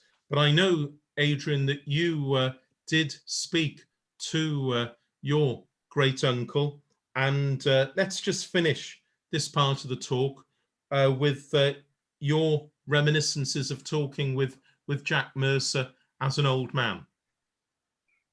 Yes, thanks, Andrew. Yes, absolutely right. I was fortunate enough to visit him on a few occasions right near the end of his life, I suppose, when he was 93, 94, and I have a few memories. First of all, when he went into his place in near Marble Arch where he lived, he always proudly had on the table there a photograph of the 1927 Players 11, which played at Scarborough, arguably the strongest team he ever played in, I guess. And just running through the names there, it was Maurice Tate, Hobbs, Peach, Duckworth, the keeper, George Tilsley, Sandham, Sutcliffe, Holmes, Rhodes, Geary, and Mercer. You know, incredibly strong team, and he was very, very proud of that photograph. I'm not sure where it ended up when he died, but he was, of course, a great fund of cricketing stories built up over, as you say, Andrew, sort of 70 years of involvement in the game.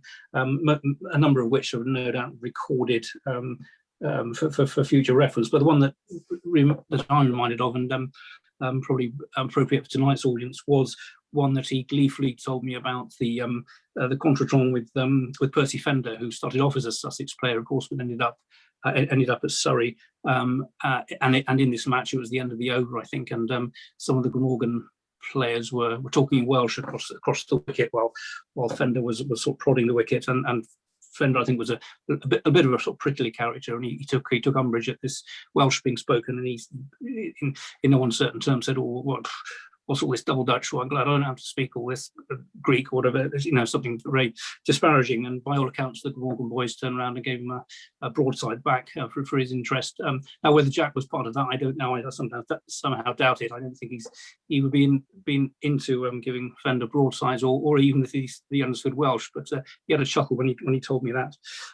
But if you've got time, I'll just finish off with an incident. We were talking, I think, the very last time I met him, the last time I was up there, we got onto this subject of magic, and he said to me, he gave me this pack of cards, and he said, I'll show you some magic. No, shuffle these cards. So he gave me this pack, and I looked at them, and they were a perfectly good set of cards. So he said, now put a dozen cards down on the table face down. You do it. So I did it, and then he gave me a knife from the kitchen and said, spin the knife and see which card the knife points at. So I did that, and he pointed at a card, and I can't remember what it was, the two of clubs, and I picked it up and showed it to him, two of clubs, and he said to me, now go over to the other side of the room and look what's behind the clock on the mantelpiece. So I trotted over there, and of course there was two of clubs waiting behind the clock for me to receive, and I sat down and sort of said to him, well, how did that happen? Because I did it all. You weren't involved in this at all. And I'm not sure if he heard me, but he sort of gave a wink as if to say, well, that was magic, mate. You know, so it's a marvelous thing to remember him for at the very end. And that really sort of concludes the talk, I think. I hope it's been of interest. He was, as you say, a Sussex man, a Sussex by the sea man, moreover, but someone who seemed to enjoy every moment of his time on the Glamorgan field. So I hope that's been of some interest. Thank you, Adrian. I think to finish this, I would have to say that Jack Mercer was a man who bowled magical spells.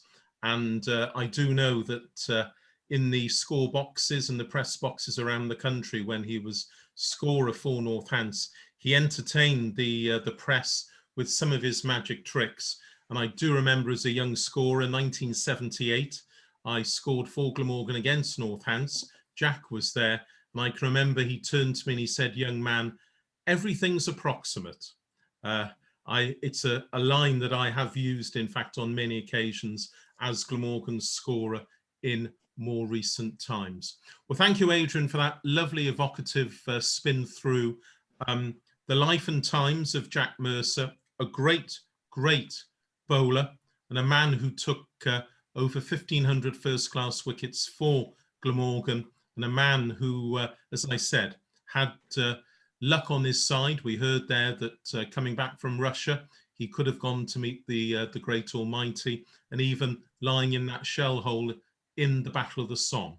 But clearly God was looking down on his side, that's a combination. and how nice that, as I say, for you, I'm really grateful, Adrian, for your contribution this evening. Well, the final part of this evening's talk is to come into more recent There he times. is. I'm delighted that Tony Cotty is with us, but we'll come on to Tony in a few minutes.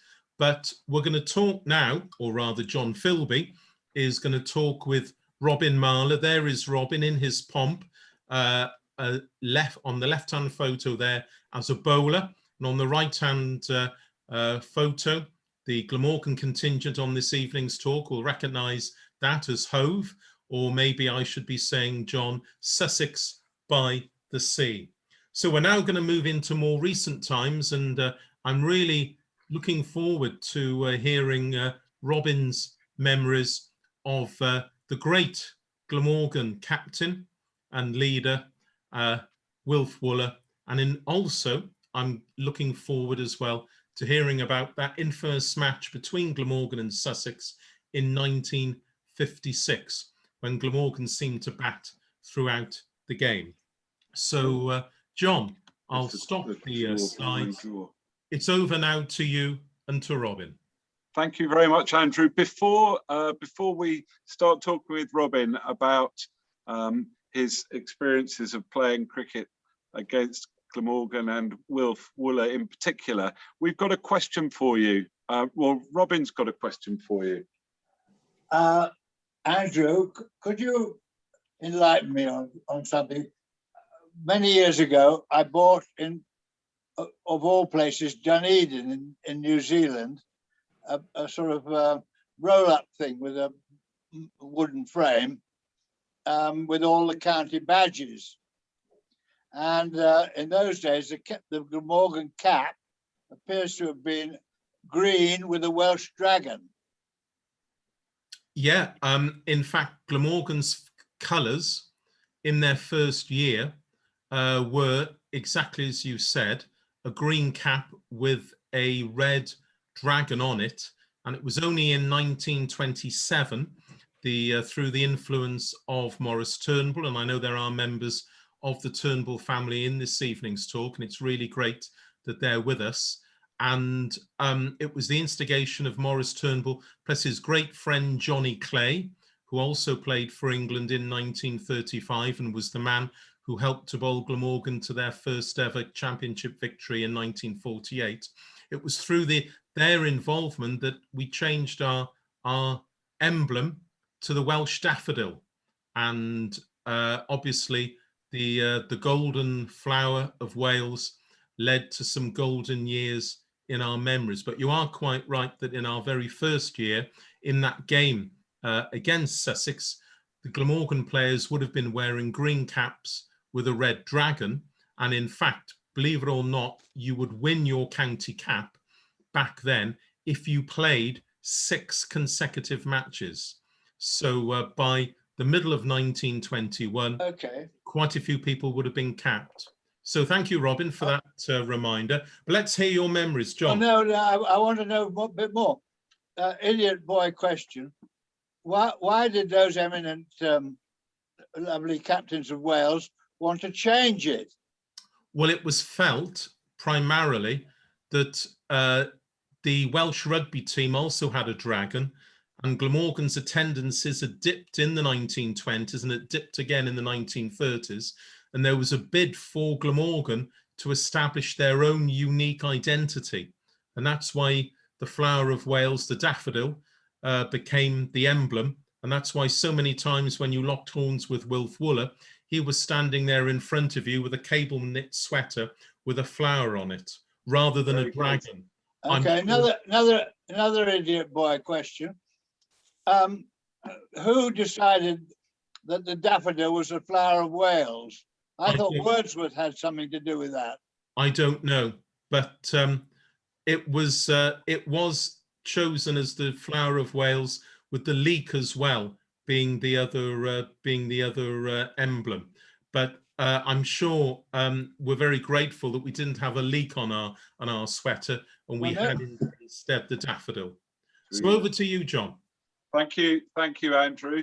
We're going to start our conversations with Robin about a match played in Swansea in 1952, and the historians amongst you will know that in that game, Robin took no fewer than 15 of the Glamorgan wickets, which is a remarkable number. It's a very rare feat, and I think probably, Robin, the peak of your career, perhaps, certainly statistically. Peak too early. It's my second season. Yes. So, and in that game, Wilf Wooler was the Glamorgan captain. He was indeed. And it was unusual, perhaps, for an off spinner to get so many LBWs. Well, that was the beginning of the great dispute, really, because Wilf Wooler was, above all, a magnificent theoretician. If you went to Cambridge at about that time, and if you were interested in writing about it, sport, Wilf Wooler was already a very big name. I mean, it was in the 1930s that he dangled several Italian waiters over the balcony at the Trocadero restaurant in London after an England-Wales match. He was a mighty man, without a doubt, and already a huge legend when the war broke out. And he played, of course, with a colleague who I later worked with and loved dearly, as I love Wilfred, called Vivian Jenkins, and the two of them raised absolute mayhem after every England-Wales match they played in London. They destroyed the West End far into the night. Incredible, the things that were happening. And it was perfectly normal for rugby players to finish up in Bow Street for the night, staying the rest of the night in Bow Street jail. It was an extraordinary situation. And he was a real character. Anyway, he was a great theoretician about sport. And one of the things that he said was that no off-spinner could ever get anybody out LBW if he bowled over the wicket. And there was a very, very nice umpire in that match called Jones, who was a Shropshire lad. And Jones gave me quite a lot of LBWs bowling over the wicket on a turning pitch. And Wilfred didn't like that much, nor did several other people. And the rows went on all night long, really, over this, and whether they were out or not out, and so on and so forth. And I was a youngster, 21 years old. I had no idea what they were talking about half the time. And it was very interesting to listen to it. And that was the beginning of your relationship with Wilf. Yeah. Continued, and then in 1955 you became Sussex captain. For 5 years. Yeah. And presumably you had battles with Wilf over those years. Yeah, we had some. They continued. It was a combative relationship on the field, and very friendly off it. And I remember bowling once. We were desperately short after Jim Langridge finished playing. We were desperately short of a left-hand bowler. We couldn't find one anywhere, and transfers in those days were rather rare. And I bowled left-handed at Wilf Wooler, a hole over in one game, showing my frustration to the Sussex committee because we couldn't we couldn't bowl Glamorgan out. And there was another occasion where he made a terrible declaration at Worthing, and I went in. I think I went in first, and slogged him for 1-6 anyway, just to show him how bad I thought the declaration was. That was it. And then in the end, Andrew will be able to tell me about this. There was a sort of mini revolution against anti-Wooler in about early 60s, was it? Well, it was actually in 1958. Late 60s. Okay. Yeah. Late 50s, 58. Yeah, Will finished full time in 1960, but in fact, in 1958, a lobby on the Glamorgan committee felt that it was time for change, and they also believed that they were slightly fed up with some of the bad press which Glamorgan had attracted, allegedly bad press, it must be said. And one of those instances was this game at Hove in 1956, when I think if I'm right in saying, Robin, that Glamorgan won the toss and put Sussex in, and you ended up getting a rather good score. And then to save everyone's blushes, Wilf gave the instructions for Glamorgan to bat out the game. Is that correct? That was when I bowled left-handed. Right. What do you remember about that game, Robin? Well, I remember bowling left-handed. And being extremely frustrated. I think the other thing that Robin wanted to mention was that when this revolution, sort of this anti-Wooler feeling developed, Robin, you went down to Cardiff. I appeared on Welsh television and defending him, saying what a great man he was, which he was. And there was all sorts of evidence for that. I mean, we in those days you used to have captains' meetings, and Wilf Wooler talked more sense than anybody about everything to do with cricket. And was his name Richards? Was there a Welsh councillor in Cardiff called Richards? Yes, there was, and I think Wilf crossed swords with him. Yeah, well, he would. I mustn't speak ill of anybody, but I was most emphatically on Wilf's side, and I knew this. I knew of this chap because he tried to get involved with rugby and so on and so forth, which I was commenting on quite a lot at the time. And anyway, I came and defended Wilf. Wilf survived. I was very glad. But what was interesting was that there came a time about 30 years later when we got into a bit of a problem in Sussex ourselves, and having had played a part in saving Wooler, we had to do something similar in Sussex and get some changes made, and that was quite interesting. So I think they have it, Andrew, that Robin had huge respect for Wilf, and not only that, the Sussex support for Glamorgan, which started in 1921, continues to this day, and had a particular high spot in the late 1950s when Robin journeyed down to Cardiff to back Wooler on behalf of the people of Glamorgan. Well, there was another occasion which you probably none of you would know about. When Tony Lewis and I got very close, we've been very close for years, and again, absolutely sensational chap, and done an awful lot for cricket. But when he was playing for England, having come back from being captain of England in India, he played in the Test match in Nottingham, I can remember, and was in a terrible state because he couldn't. Nobody could give him a run, and it looked as though he was absolutely destined to fail again. And he was taken in hand by an England captain who, in fact, is one of the greatest coaches I've ever seen operating, one E.R. Dexter. And by then I was a press man. And in 20 minutes, Ted Dexter had sorted Tony out, and he made runs in that Test match. and it was the most remarkable coaching session I've ever seen, and just shows you how important one-to-one coaching really is in this game of cricket at the right time. Absolutely. And Ted got it all from golf, of course, but as he got so much. Everybody assumes in our world that the spirit of cricket was invented by Colin, an Oxford man. Not true at all. It was invented by Ted Dexter, a Cambridge man.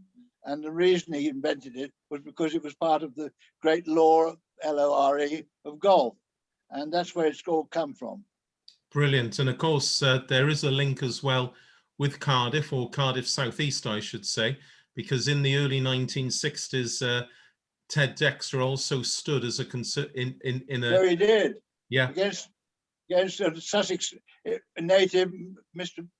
Callahan. Yeah, Jim Incidentally, James Callahan was one of the most entertaining when I was chairman at Sussex. He was one of the most entertaining and lovely guests we had on the whole lot. He was very, very good value. Wonderful. Well, thank you, Robin, for those lovely memories, and I'm sure the members of Wilf Wooler's family and others on the Glamorgan committee who are with us this evening, the other officers of the club, are really grateful for the nurture and the strong bonding that's existed ever since 1921, as I said, between our two counties.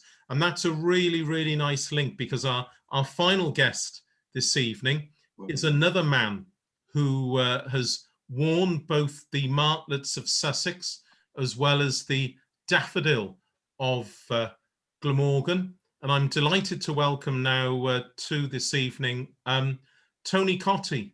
Good evening, Cots. Hi, how are you doing? Lovely to see you, Tony. Thank you so much for joining us, because this is the end of a very special evening when we've been celebrating the links between Glamorgan and Sussex, and you're one of the recent links. We've been delving a lot into history, but of course you grew up in Swansea, a Swansea Jack, a professional footballer before becoming a professional cricketer with Glamorgan. You were raised in Swansea, and it was at Swansea in 1994 you made your highest first-class score for Glamorgan, 203 against Leicestershire. You were the one as well in 1993 who hit the winning runs when Glamorgan won the Sunday League. Batting at the other end was another great Welshman, Viv Richards. I think he had an auntie in Upper Cwmtwch. You hit the ball straight for four, although I'd better just remind everyone on the call, it was actually straight over the wicketkeeper's head for four. You were also a member of the Glamorgan team that in 1997 clinched the county championship title at Taunton. And then in 2003, you were a member of the Sussex championship winning team. And I don't think in Glamorgan's history, there are many people who have won county titles with both Glamorgan and Sussex.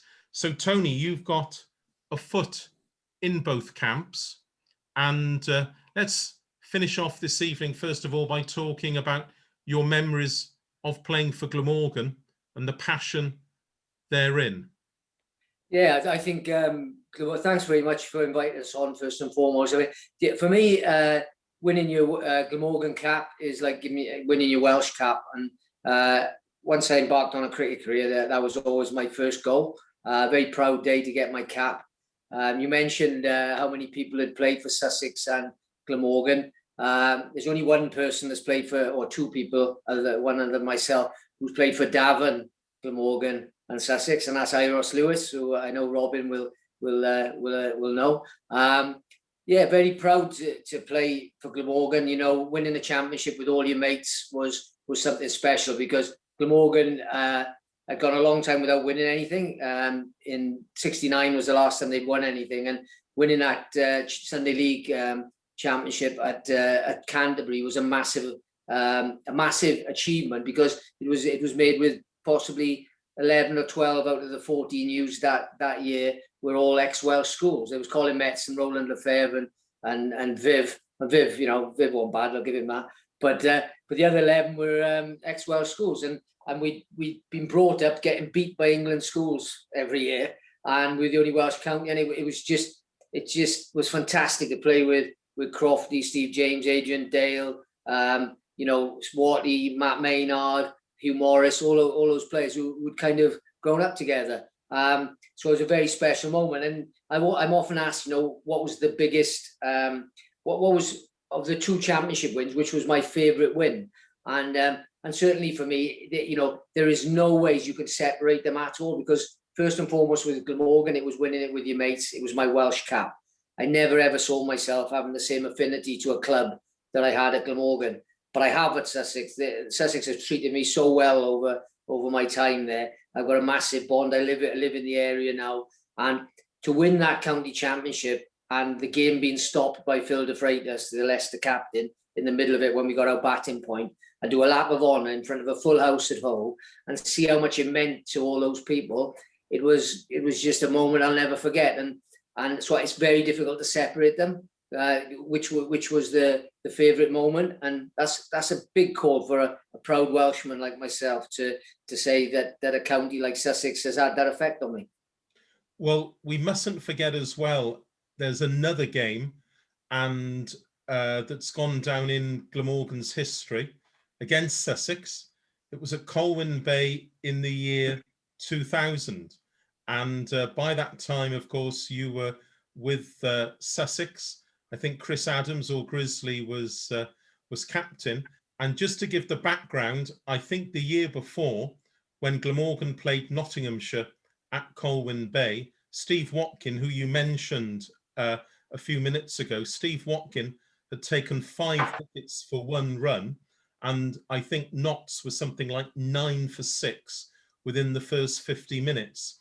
And there is a legend at Colwyn Bay that the ball does a little bit on the first morning. And in the year 2000, Sussex win the toss, invite Glamorgan to bat. I better ask you, Tony, to talk us through what happened next. Well, can I just go back a little bit before that? I mean, there's a two-pronged return, if you like, to Glamorgan as a Sussex player. The first one was at Cardiff in 1999. I travelled up with Crofty because I lived at home, playing in opposite. I roomed with him for 10 years. I was his best man at his wedding, and we went up in the car together. I came into bat, and I was about 7 or 8, I think I got just before lunch, and they bring Crofty on, and he knew me inside out. He knew my game, and he put Alan Evans, I think, at short leg, and he put Steve James in a funny old position for my sweep shot. And I thought, well, I'm not going to leave him dictate to me. So I played the sweep, and Steve James caught me one-handed in this very odd position. Now, I walked off, and I had a big send-off, as you could imagine, from all of Glamorgan, especially Crofty. And then I walked straight up the home dressing room steps. And I got to the top, and I thought, oh, Jesus, I'm in the Glamorgan dressing room here. So I thought, right, give it 10 seconds now. Maybe no one's seen me. So I walked back down the steps, and they were all absolutely in fits on all the Glamorgan players as they watched me come down the steps and go across and back up the other one. So that was my first trip back to Wales.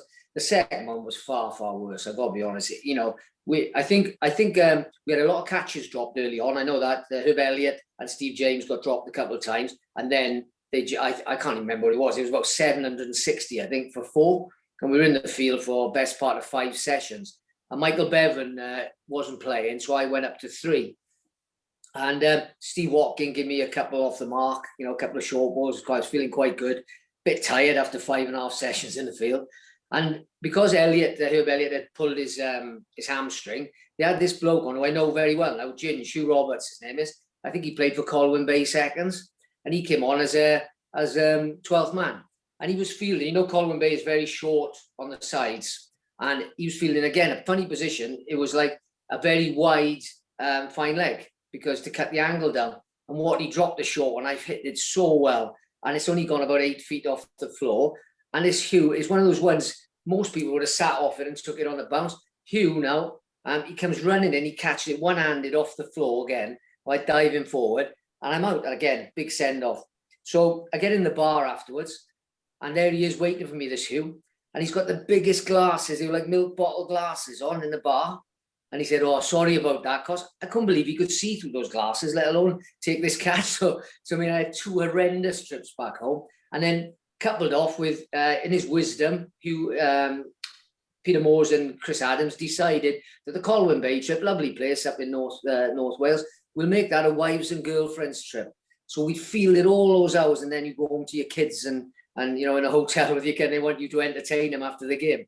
So yeah, I've got great memories of going back to Glamorgan, and also I've got great memories of playing against them because I struggled against them, and I think a lot of that was that my head wasn't in the right space. Playing against someone like Crofty in my ear as well, that didn't help, I have to say. But yeah, you know, I love my time at both counties, and at the end of it, it was a right probably move for Glamorgan and me to go at that time, you know. And I know a lot is made of it being an acrimonious split, but look, when you leave a county and you feel you wanted another year, the county didn't. That's sport when you look back on it. But at the time, you know, I think I could have handled it a bit better. Maybe Glamorgan could have, but it's all water under the bridge, and it worked out great for both sides. And my love of Glamorgan will never die, and similarly for Sussex. Thank you, Tony. Let's just dwell on one of the other highlights and one of your special places in Glamorgan's history. Obviously, this evening we're commemorating the links between Glamorgan and Sussex, but we're also celebrating 100 years of first-class cricket of Glamorgan. And in 1948, when Wilf Wooler led Glamorgan to the championship at Bournemouth, there wasn't a formal presentation. 1969, Tony Lewis on the balcony at Sophia Gardens. Yes, there was a presentation of sorts, but for you, Tony, and it is obviously poignant given events of the last couple of months, you, Tony, were the man who, when Glamorgan went up to Buckingham Palace to formally receive the championship-winning trophy for 1997, the late His Royal Highness Prince Philip, the Duke of Edinburgh, in his role as President of the Lord's Taverners, he was there to hand over the championship trophy to you. And there was a photo that we used here at Glamorgan. Sadly, when Prince Philip passed away, we actually used that special photo to celebrate our very small but very important link with Prince Philip. What are your memories of going up to the palace, to Buckingham Palace, to receive the trophy? Oh, it was magnificent. I mean, you know, it's something you never think of when you play cricket. You know, you obviously play to win, but what comes afterwards is pretty special. And I never ever thought I'd get to meet anybody in the royal family, and through my ties with Glamorgan and Sussex later on, I ended up meeting Prince Charles, Princess Diana, and obviously then Prince Philip at Buckingham Palace, and it was brilliant for the family and everything. My wife came up. You know, it was. You know, I think when you look back on it, it's one of the highlights of your life, really. Playing I loved, but you never expected to be in those situations. And obviously Matthew Maynard was captain and I was vice captain, and I think Matt was away with England, I think, potentially, or yeah. I can't remember exactly what it was. So yeah, it was quite humbling actually, because Hugh Morris was there as well, and obviously Hugh was an ex-captain, and I genuinely thought, even though as vice captain, they would have asked Hugh to do it. So yeah, looking back on that, it was a huge honour. And you have a few moments in your life which you, I would say, hang your hat on, but certainly it was a lasting impression, that's for sure. Great. And I've got one final question, Tony, one final question for this evening. And I'm sure everyone, both in Sussex as well as in Glamorgan, will be interested to know. We talked a little bit earlier on this morning about a great Glamorgan and Sussex cricketer to have been brought up in Shoreham and to go on to create a lot of cricket records. We've been talking about Jack Mercer, and your career, I gather now, is in the same area. So just tell us, just to finish off this evening, just tell us about your new business venture. Well, first of all, I had 12 years, fantastic years at Sussex, non-playing. in the commercial department, which I thoroughly enjoyed. And I think, as with many people, COVID give a lot of people time to think the last 12, 14 months. And my partner and me, we've set up an ice cream cafe on Shoreham Beach, and it's about 6-7 weeks old. It's going very well. I've had some great support, and I think that all the Glamorgan people here, especially the ones who know the West very well, will know that I would have grown up very close to Joe's Ice Cream Parlour in by St Helens, which is an institution in Swansea. And it was just walking at that down Shoreham, looking at the location, fancied a change, and felt it was the right time to move on. So yeah, I never ever thought I'd be Scooper of the Year, that's for sure, Ice Cream Scooper of the Year. But I'm thoroughly enjoying it, with meeting lots of people, and they've welcomed us fantastically well. So just a new chapter, for probably the last chapter of my working life. Well, I hope anyway. I'm thoroughly enjoying it. Yeah. So who knows what's around the corner? I never ever saw that coming. That's for sure. Can I ask Tony, for the non-Welsh speakers on the call tonight, there is a phrase called heave en iar, which is Welsh for ice cream. Have you called it heave en iar? Well, can I finish off with a story about that? Why? Okay? By all means. Right. Okay. Well, we played Australia at Neath. All right. Australia A, I should say, at Neath. They had a rubbish team, I have to say. It was Pontin, Langer, Law, Gilchrist. Do you know what I mean? There was just so many names, and we played them on a real flat wicket. And we played South Africa at Ynys Harrod Park about a week or two later, and they spoke Afrikaans while we were batting, and it unnerved a lot of the players. Put your name on the end of it, of an Afrikaans saying, and then laughed, and it really got to Crofty. So Crofty decided, we're going to do the same to Australia, eh? Right? Give everyone, who couldn't speak Welsh. He had pidgin Welsh at the time. I'd done it at O level, right? But nobody else. So he went round everyone and gave them a phrase. Okay. So he decided every time they came into bat, he'd come out with these Welsh phrases. That was at first slip. And we had a guy called Neil Kendrick playing for us. And his phrase was heave en iar. So he was shouting, heave en iar, Langer, heave en iar, which is ice cream, right? It's ridiculous, really, at the end of the day. And to be fair, Justin Langer got under his skin because Crofty got him out. I think he got 149 of over 100 balls, something like that. So we never did that again. I think Crofty realised it probably not the greatest idea that he ever come up with. So that's my heave en iar story. So I know heave en iar very well. Thank you. Yes. Good. Well, I know Glamorgan are coming down to Sussex in July, and so Cots, it'd be great if you can come along to your ice cream parlour and we can reminisce about the good days of Glamorgan cricket, which I'm glad the team doing really well at the moment. But thank you, Cots, for taking time out this evening. I know it's been really hectic, but I'm really grateful, Tony, for your memories.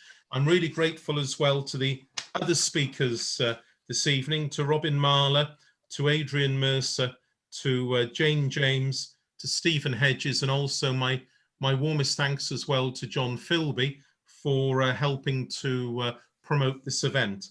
Can I just add that we do have some commemorative items which have been produced. I stand here this evening, or I sit here this evening with an important piece of paper in my hand. It's actually a special commemorative scorecard. Only on this side is 1921, but on the reverse is 2021 with Ollie Robinson. I'm not going to hang around, Robin, but I'll see you at Arundel. Yeah. I won't be on this side of the scorecard are the details, as I said, of the 1921. So you can, if you wish to purchase a copy of this 1921 and 2021 scorecard, they're available £5 each. I know John is going to be selling some through the Sussex Cricket Museum. They are available through the Glamorgan, the CC4 Museum of Welsh Cricket. If you are interested, then please send an email to museum@glamorgancricket.com or use the email that you received tonight with the details of the link. That's £5 plus postage, which I think will be an extra £1. And if any of you are interested in the links between Glamorgan and Sussex, I did produce a few weeks ago this book called Flyer to Hire Game, which is the story of Tal Whittington, Glamorgan's secretary, as I said, in 1920 and 1921, the man who made possible Glamorgan's first ever game between Sussex and Glamorgan. This particular book is available at £15. And again, if you are interested, please send an email to me using the address you received the link for this evening. And if you wish to have both, then £20 plus £1 for postage, and something to look forward to and to enjoy. Well, I'm sure, ladies and gentlemen, that this evening you will have enjoyed yourselves hearing these great memories about our two clubs. As I said, we are having another Glamorgan Cricket Museum talk on July the 26th with Billy Spiller. That'll be in conjunction with the South Wales Police Museum. We'll be hearing about his rugby playing career for Cardiff and Wales, and also how he came to be the first ever Glamorgan Centurion. Well, it just leaves me on behalf of Glamorgan County Cricket Club to thank you all for your attendance. John, I don't know if you wish to, John Philby, just to finish off and just to say a few words as well. John, I'll just unmute you so you can say a few words. John. Thank you very much, Andrew. I don't really want to add anything other than to thank you for putting on such a interesting and compelling evening. I'd like to thank Robin very much for inviting me to his house and for his anecdotes and his stories about his time. And I'd like to congratulate everybody at Glamorgan on 100 great years in the county championship. And long may it continue. And long may the county championship continue. That's exactly the point. So good night, everybody, and thank you very much for joining us. So thank you once again, everyone. I'll finish in the language of heaven by saying diolch yn fawr iawn. Thank you so much, and thanks to everyone who has contributed. There will be a copy of this evening's film appearing on the Glamorgan website shortly. But if I can just finish off by saying, North Star, thank you very much, and I look forward to speaking to you all soon. Thank you very much.